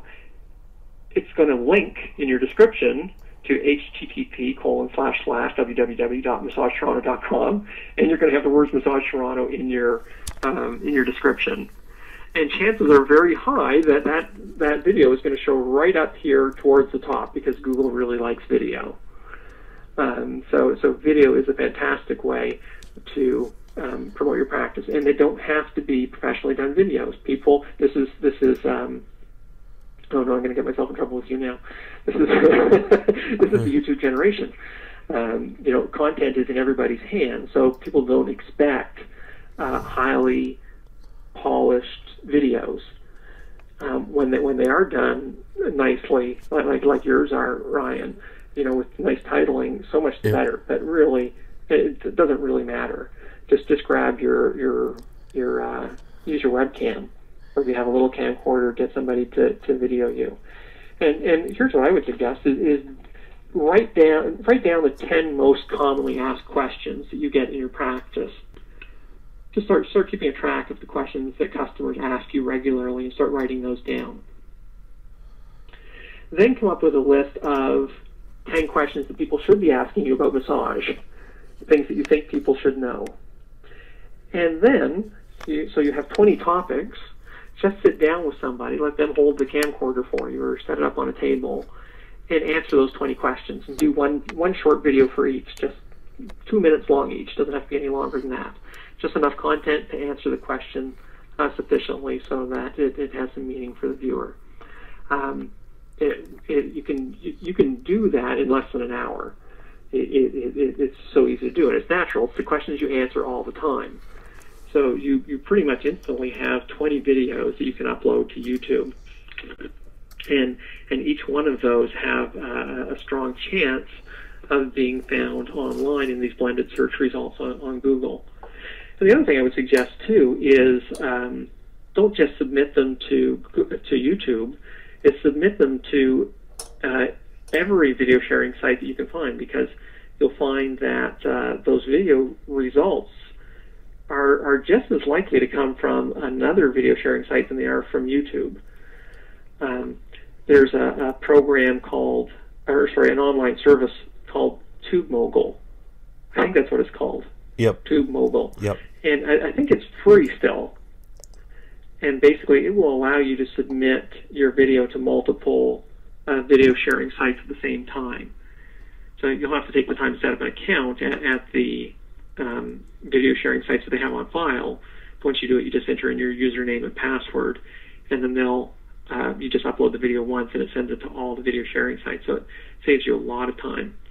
I've used a site called TrafficGeyser.com, which is a paid service, but it has even a more extensive reach and will turn my videos into podcasts. So it's even more effective, and I just can't tell you how well that works.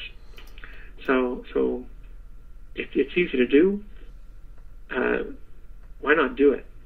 It takes so little time and no money, which is the great thing about a lot of the web marketing stuff. And now's the time to do all this kind of stuff too, because not a lot of people have massage video stuff out there. Might as well get on the ground floor, just like we have. And exactly. When an opportunity presents itself like this with local search, now this has been happening for a few years now. So, but still, massage therapists by and large haven't been using this fantastic tool that's been available to them. So, like you say, it's still pretty wide open. There's still not a lot of competition there, but there will be. There will be in the coming years as people catch on to this. So start doing it now. Don't wait till a couple of years down the road. Take advantage of it right now. And what I've noticed too is Google and those other sites, they like old websites or older videos and stuff. So that's going to only help us out even more then too. So yeah, Google really does favor older sites and older content, because there's so many people don't realize this, but they're familiar with email spam, or I think everyone is familiar with email spam. But search engines are faced with the same kind of thing. But it's basically search engine spam that they have to counteract. And there's so many get-rich-quick people on the internet that are, trying to set up sites fast and trying to trick the search engines to get ranked high, to get traffic. That Google really is not as friendly to new sites as it is to the older established sites. So get on the bandwagon now. Yeah, because Google's a new government now. So didn't you know that? The Republic of Google. Yep.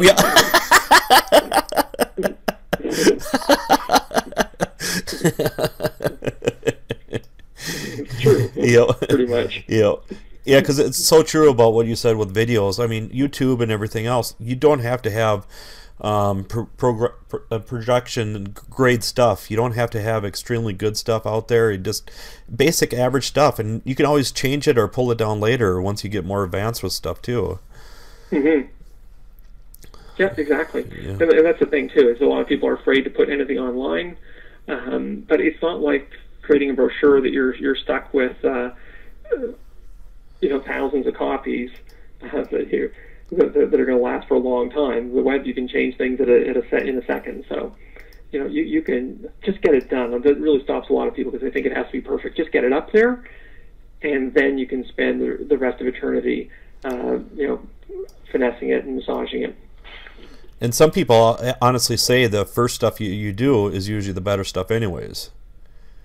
Because sometimes the more advanced you get, the more scripted you get, the more robotic it sounds and stuff. And yeah, exactly. It's just more authentic, and that's good advice. It's just whenever you're writing website copy, it's just write like you would talk. Don't try to don't try to say things like massage is the therapeutic manipulations of the tissue for beneficial effects on the circulatory and neurological system.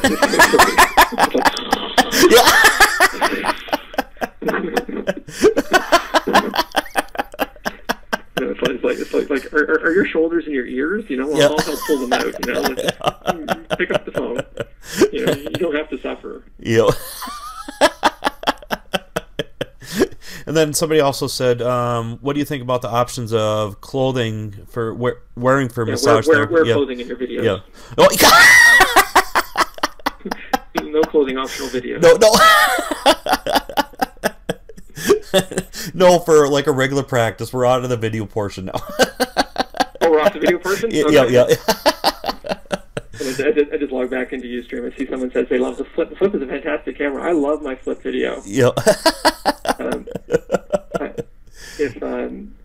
The Flip is a fantastic camera. It makes taking videos and getting them on YouTube really super easy. And I used the Flip video just for one video when I was at one of the conferences and stuff, and I stopped using it just because the microphone isn't as good when it's really loud. So I had to go through external mics and everything else after that. Then so, but otherwise, otherwise, those kinds of environments. Yep. Yeah. But otherwise, just one-on-one kind of thing where it's quiet. Oh, it's awesome. I mean, they even have editing software built into it too. It just makes so much sense for it, and it's reasonably priced. And yeah, exactly. Yeah, and that's a good point too. The software is right in the camera. Yep. I just bought another one called Kodak ZI8, and it allows you to plug in an external mic. It's a lot like the Flip. So the software is in it. There's a little USB thing that just pops out of it, plugs into your computer, so you don't need cords. And it has the ability to put on an external mic, which is why I got it. And it was on sale for $99 at the Kodak website. I don't know, a few weeks ago. So it's just right. Again, I'm just blown away at how fast technology is moving. What's available for people. Yeah. So sorry, what were you saying about clothing? What do you think is the ideal clothing to be wearing during a massage? And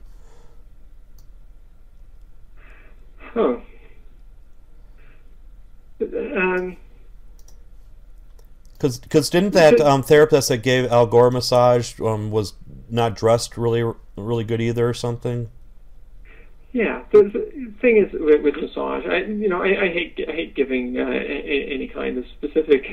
You must wear scrubs, or you must wear collared full shirts or in khaki green or whatever. Yeah. But what you just have to recognize is that massage is a service. It's basically an invisible product, and the only way that people can judge something that's invisible is by everything that surrounds it. And so you want to make sure that your level of dress reflects the quality of your work, because that's just how people are going to judge you. It's the only way they can do it. So you want to dress professionally, and a lot of times, there's a sort of a wide definition of what professional is, but it should be what your market is wearing. So you want to dress in a way that they're familiar with and they're comfortable with. Yeah. So if you are, if you're working with in a court, I don't know, people. if you're working with employees that are used to a corporate environment, then you'll want to dress in sort of a corporate way. You want to wear nicely pressed pants and a crisp shirt, whether that's a t-shirt or a collared shirt. You have to be able to move in it as well, but you want it to look sharp and professional. If you're doing chair massage at a rave, then you can dress differently. But it amazes me. I used to do exams for our regulatory body, the College of Massage Therapists of Ontario. And you would have people that come in to do their regulatory exams, with like tube tops and tops where their bellies are showing and stuff like that. You really got to think through it. And why do you think most therapists are resistant to marketing? Well, it's a couple of reasons. One is that you identify with being a massage therapist. You went into massage so that you could touch people. You didn't go into massage because you wanted to start a business and because you wanted to do bookkeeping and marketing. You did it because you want to do massage. So that's where your identity is, and so that's where you'll gravitate. Unfortunately, part of doing massage is, unless you're working as an employee, is running your business. So that's a role that you have to play in order to fulfill that service. But a lot of people, in school and coming out of school don't recognize that, and even people in practice that have been in practice for a while still don't get it. Yeah. Is they have to be business people too. And I would highly suggest a book that I've completely forgotten the name of right now. E-Myth. The E-Myth, or the E-Myth Revisited is the updated version. Highly recommended reading that book. It's very easy to read. It's told like a story. It's a little book, but it really helps you appreciate the roles that you have to play in your practice. It's not good enough to be a good massage therapist. And I think that's largely a myth. If you do a great massage, that one person's going to tell another person, they're going to tell two people, they're going to tell two people, and before you know it, you're going to have to put a lock on the door to keep people out. It just doesn't happen that way. Yeah. So that's one thing. It's just people identify strongly with the idea of being a massage therapist and don't recognize the fact that they have another role to play, and that's as a business person. And that includes marketing your practice. I think the other thing is that people's experience of sales, and they think they have to do sales, marketing and sales are the same thing, is that you only notice it when it's bad. Had one of Tony Robbins' sales managers was a hairdresser, and I interviewed her once, and she she had sort of this homespun wisdom, and she was saying, like, as a hairstylist, like you never recognize good color, you only recognize bad color. And it's the same with sales. It is, when it's done right, you just think the person's friendly, they're being super helpful, they're so nice, they're looking out for you. And when you see it being bad, when you see it being done badly, that's when you notice it. And it's like, oh my God, this person's really trying to sell me something. It's like a used car salesman. Where's their plaid jacket? You start noticing it when it's bad. So the good sales you never notice. So I think we typically associate marketing and sales with things that are just bad and cheesy. Or it doesn't have to be that way. Really, as a marketer, your job is to help people, whether they're prospects or your existing clients, get exactly what they're looking for, get the best results they're looking for, and point them to the solutions that work best for them. And hopefully you'll target a market so that you're the one providing those solutions.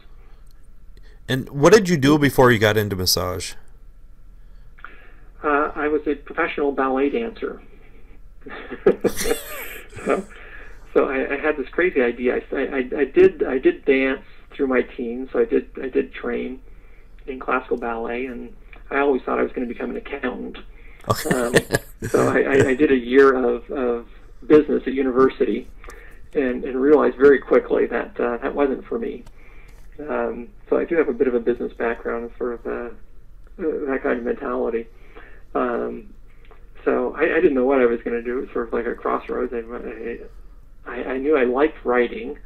I was nominated to basically a media watchdog group for writing I had done through high school.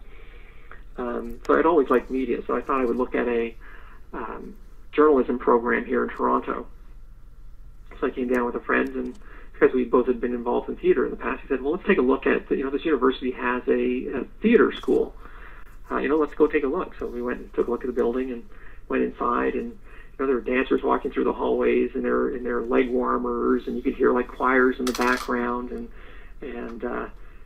technical people walking by with costumes. And this was in the early 80s. This is when the movie Fame came out. The original Fame came out. Oh, and, way back in the day, yeah. Know that.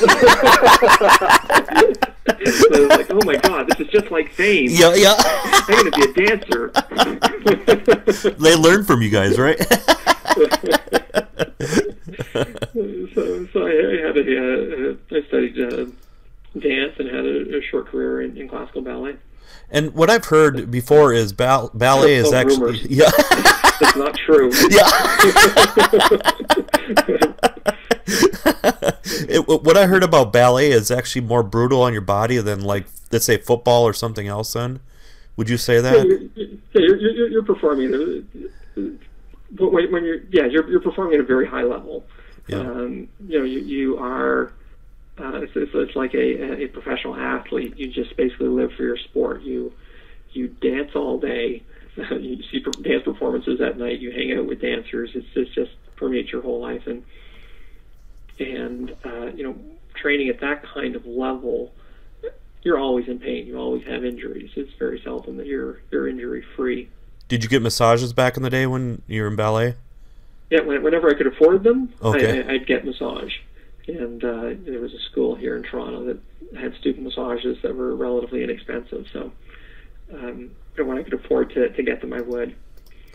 And really, one of the reasons I quit ballet was just because it was so hard on my body. I just thought, by the time I'm 40, I'm not going to be able to walk because I just had constant, chronic knee pain, injuries, and so when I quit dancing, I thought I would go into physiotherapy or occupational therapy or some form of medicine. And massage at the time, I could do an accelerated program in 18 months. It's a 2,200-hour program, but they condensed it down into an 18-month time frame.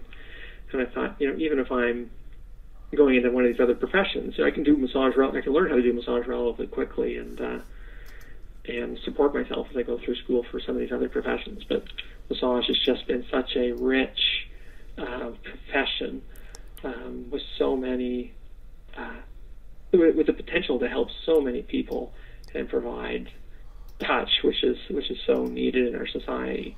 I just fell in love with massage. So, that's what I've stuck with. And what do you think people burn out so much in massage?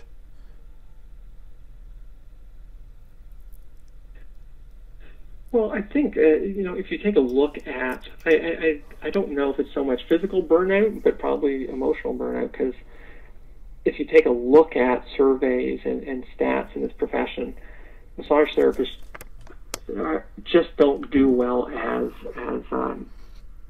financially. So it's really not a viable career for a lot of people. And so I think that's probably a bigger issue than any kind of physical burnout, because you can learn to use your body effectively, and I think that even that can be better taught in schools and in continuing education. You have to learn how to use your body in the best way possible, and you need to stay fit too, stay fit and healthy. But I think more than anything, it's a financial thing for most massage therapists. The average massage therapist, if you take a look at most surveys, and there's been a number of them done by different associations or groups, the average massage therapist makes about $20,000 a year, or a little bit more. So that equates to about $10 an hour. So it's really not enough to live on, and you can get that level of income, working in retail shops or those kinds of professions. So massage therapists really have to work hard and really want to encourage massage therapists. It's the last thing on their mind, because again, they want to do massage, they want to help people, but the best way to help people is to be successful yourself and get business training and learn how to market your practice effectively in a way that works for you. So go to bodyworkbiz.com and check out some of the resources that are there. There's lots of free resources there. If there's a place where I would suggest people start, it's on that site. It's a 60 clients in 60 days program. I don't make the testimonies very accessible, but you can find them on the site if you really look for them. But the results that people get from that kind of that program in particular have been stellar, and just gives people sort of just a renewed sense of hope and enthusiasm about their work, because they just are helping. Because they're more successful, they're just helping so many more people through massage.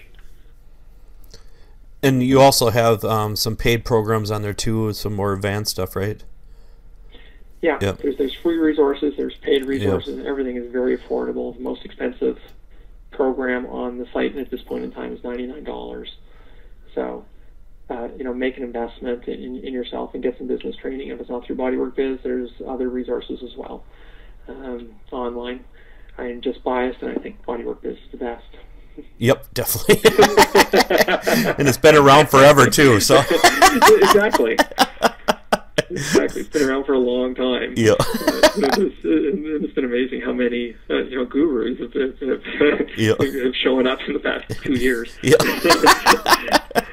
So if you really want to get it from the source, not from the source, from the source. Yeah. Go to bodyworkbiz.com.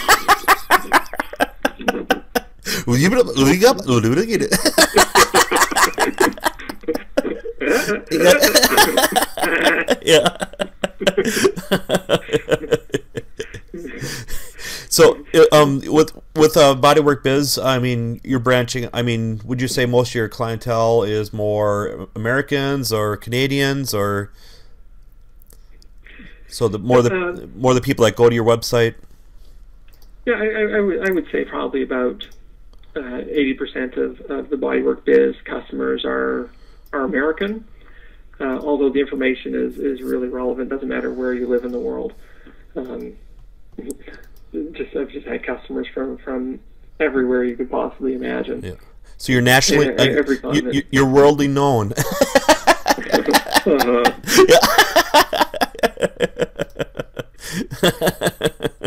It doesn't matter where in the world you live. Like you need to, again, to help people. You have to be successful in your practice. So take the time, learn how to do it, and it doesn't have to be unpleasant. It can be so much easier than you could possibly imagine. Yeah. Okay, so is there any other kind of things that we left out tonight, or I think we actually conquered world peace, right?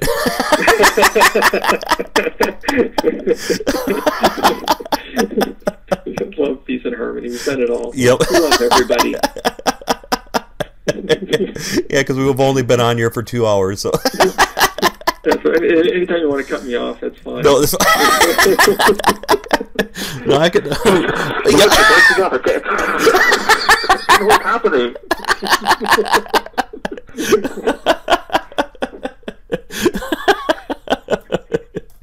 I don't even know how many people we have here, but there's some people on the chat room, so people will spec it out for 2 hours. Good for you. Yep.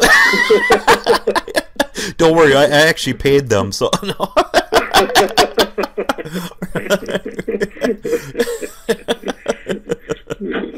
and I like your mic. Yeah, thanks. It's Blue Snowball. I just like it. You do?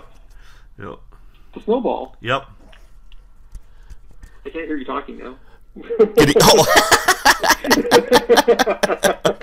Can you feel me now? This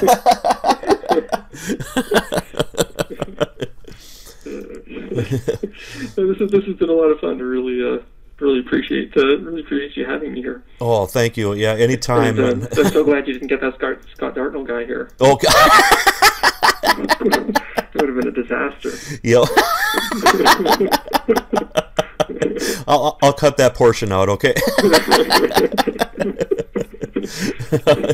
and one more quick thing, with the World Massage Conference in November, you guys are also part of the Massage School Makeover. Oh yeah. Yeah. Yeah, that's going to be fantastic. Angie Patrick of Massage Warehouse has been instrumental in putting a lot of this stuff together, along with Sandy Pierce from Massage Today, and of course World Massage Conference is involved with it as well. And we've pulled together all kinds of product suppliers, service providers in the massage industry, and I don't even know how many donations we have now. What they're saying is 60,000, but honestly, I think it's way much higher than that. Oh my God! Yeah. So one student is going to one massage school is going to get an extreme makeover. We're going to announce the winner at the World Massage Conference in November, and we are going to show up on your doorstep with all kinds of massage tables and linens and chairs and books for the students and all kinds of gifts and goodies for everybody. We're going to video it all. Well, hopefully you'll be there too. Yep. You can come with your video in hand. Yep. Yeah. And we knock on the school doors and come in with a truckload of stuff. So yep. It'll be a lot of fun. If anybody wants to nominate their school, if they've really enjoyed their school and want to help students out, then you can go to World Massage Conference. You'll see a link on that site, or you should see it at Massage Today as well. You should see some links for the Massage School Makeover, or just even type in Massage School Makeover in Google. It'll probably pop up. And you can nominate your school. Of course, if you're a school administrator or an instructor or a student, you can nominate your school as well. and we'll be choosing a winner this fall. So it's a fantastic event. I can't wait to pull it all together, announce it all formally, so people know exactly what they're getting, and then more than anything, just show up on someone's doorstep with a truckload of stuff. And what presenters are you having at for the World Massage Conference this year then? Oh my goodness. Put you on the spot. On the spot. Wait, do I have my notes in front of me here? Oh, I don't have my World Massage. Oh. See if I have my notes. I'll just give you a few names. Oh, darn, I don't have them. Oh, maybe. There's still hope. No, I have it all online. I don't have any paper in my office anymore. Virtually, yeah. I'll give you some examples. I'll see if I can remember a few. People that come to the fall, too, will get access to all our spring speakers. And actually, you know what? Maybe I'll just go to the World Massage Conference and it might tell me something. How about that? Yeah. That's a novel idea. Use the web. Yeah, so people that register for the fall will get all this access to all the spring recordings. You will have heard Eric Dalton, Sandy Fritz. This fall, we're going to have Andrew Beal, who does the Trail Guide to the Human Body. We had James Wislowski in the spring. Whitney Lowe was with us in the spring. He'll be with us again in the fall, looking at clinical reasoning. Fantastic presenter. When I grow up, I want to be just like Whitney Lowe. Yep. Dr. Carrie D'Ambrosio, who's with the Burrell Institute, who's going to be talking about muscle energy techniques in the fall. We had Mary Nelson, who founded Stone Therapy, hot stone therapy. We had her in the spring. Robert Schleip is going to be doing a report on fascial research. We had our friend Laura Allen this spring doing ethics in massage therapy. Yep. Doug Alexander, a Canadian therapist, doing some really interesting stuff with nerve mobilization. Hopefully Tom Myers is going to join us in the fall and do a presentation on his anatomy trains, which is, again, fascinating stuff. We have Leon Shatow, who's the man has written like 70 books. I don't know how he does it. It's like, it's a good thing he's not putting them on YouTube where you'd have competition. Yeah. We have Diana Thompson, who's from the Massage Research Foundation, is going to be talking about massage research. Natalie Cecilia, a technique called bamboo fusion. Joe Muscolino did a presentation on palpation techniques. Who else do we have? Ben Benjamin is going to be presenting. Can you still hear me, Ryan? Yep. Okay, sorry, just got a little buzz there. Whether Yep. you just cut me off. Okay, enough. I'll actually tell you when I cut you off.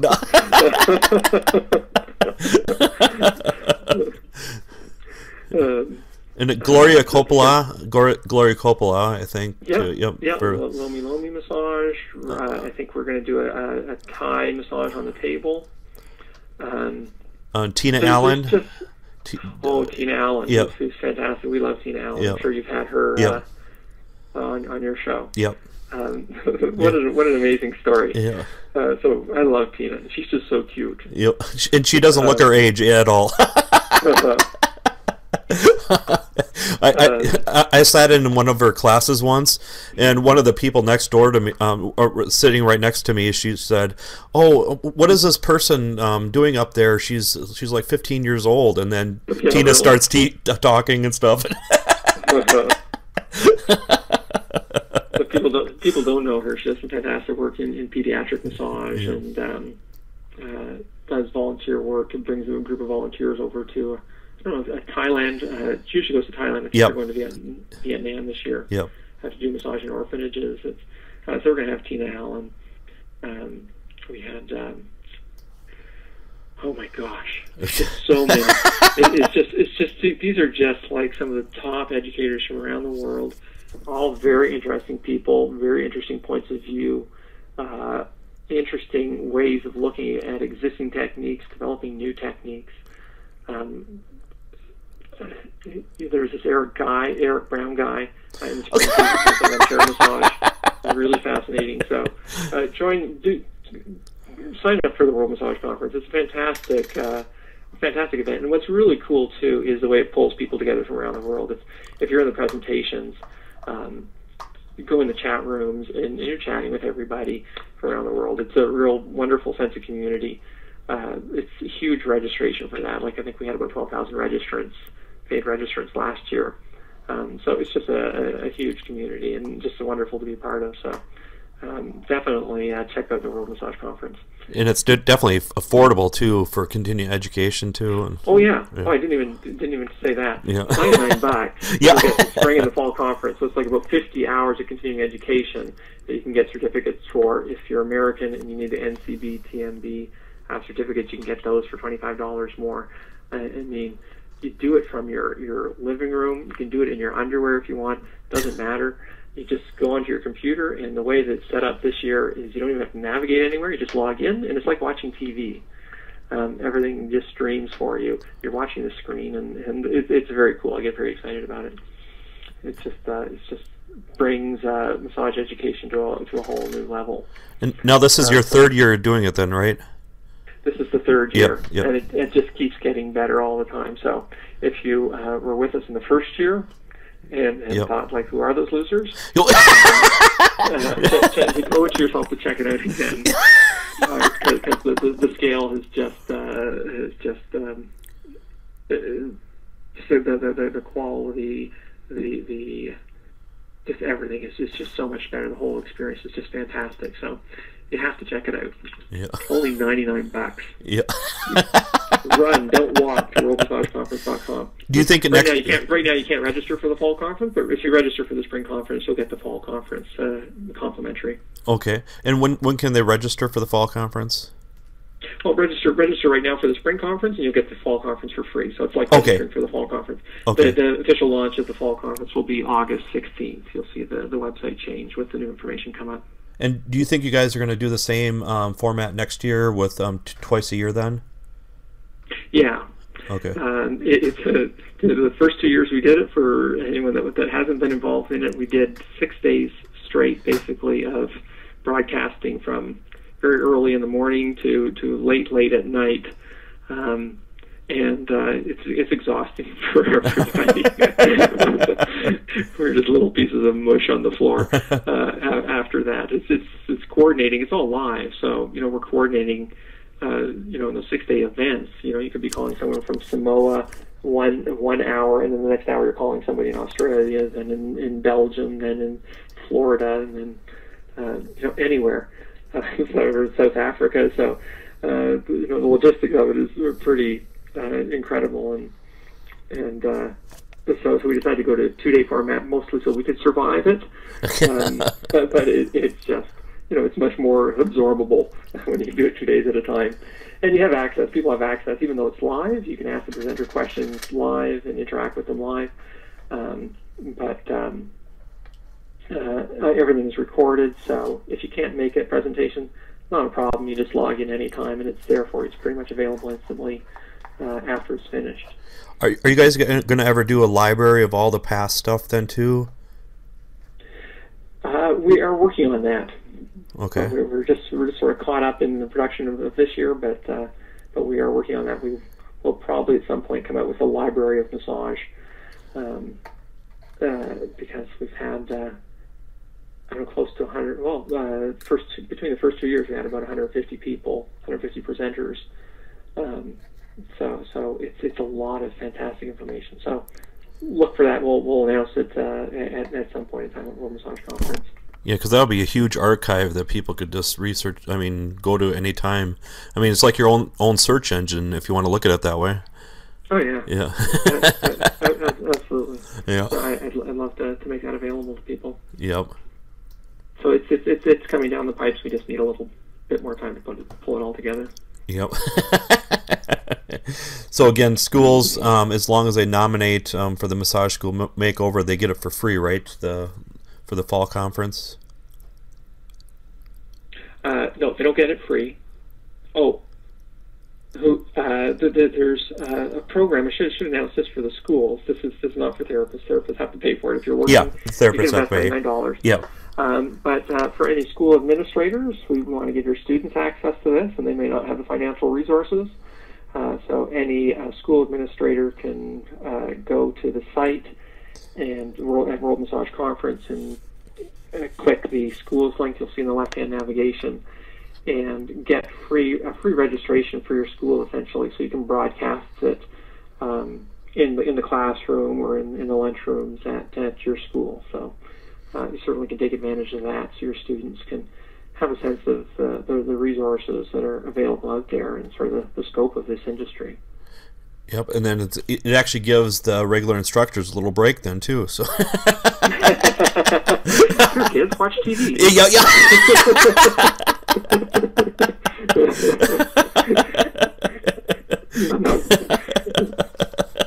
Come on, we grew up with the Mickey Mouse Club. Come on. We'll come up with a club song. Yeah, yeah. And replace that annoying theme music. Yeah, exactly. No, I shouldn't say that.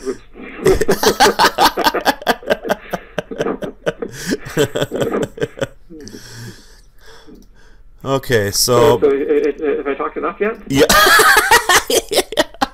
Yeah, I'm getting drowsy now. Yep.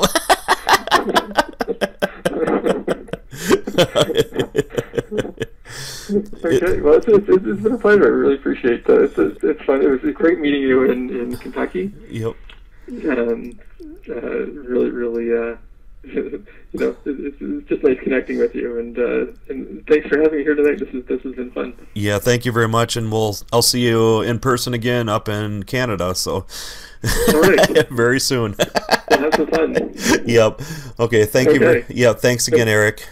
Okay. Good night, Ryan. Appreciate it. Thank you. Thank Night. you. Night.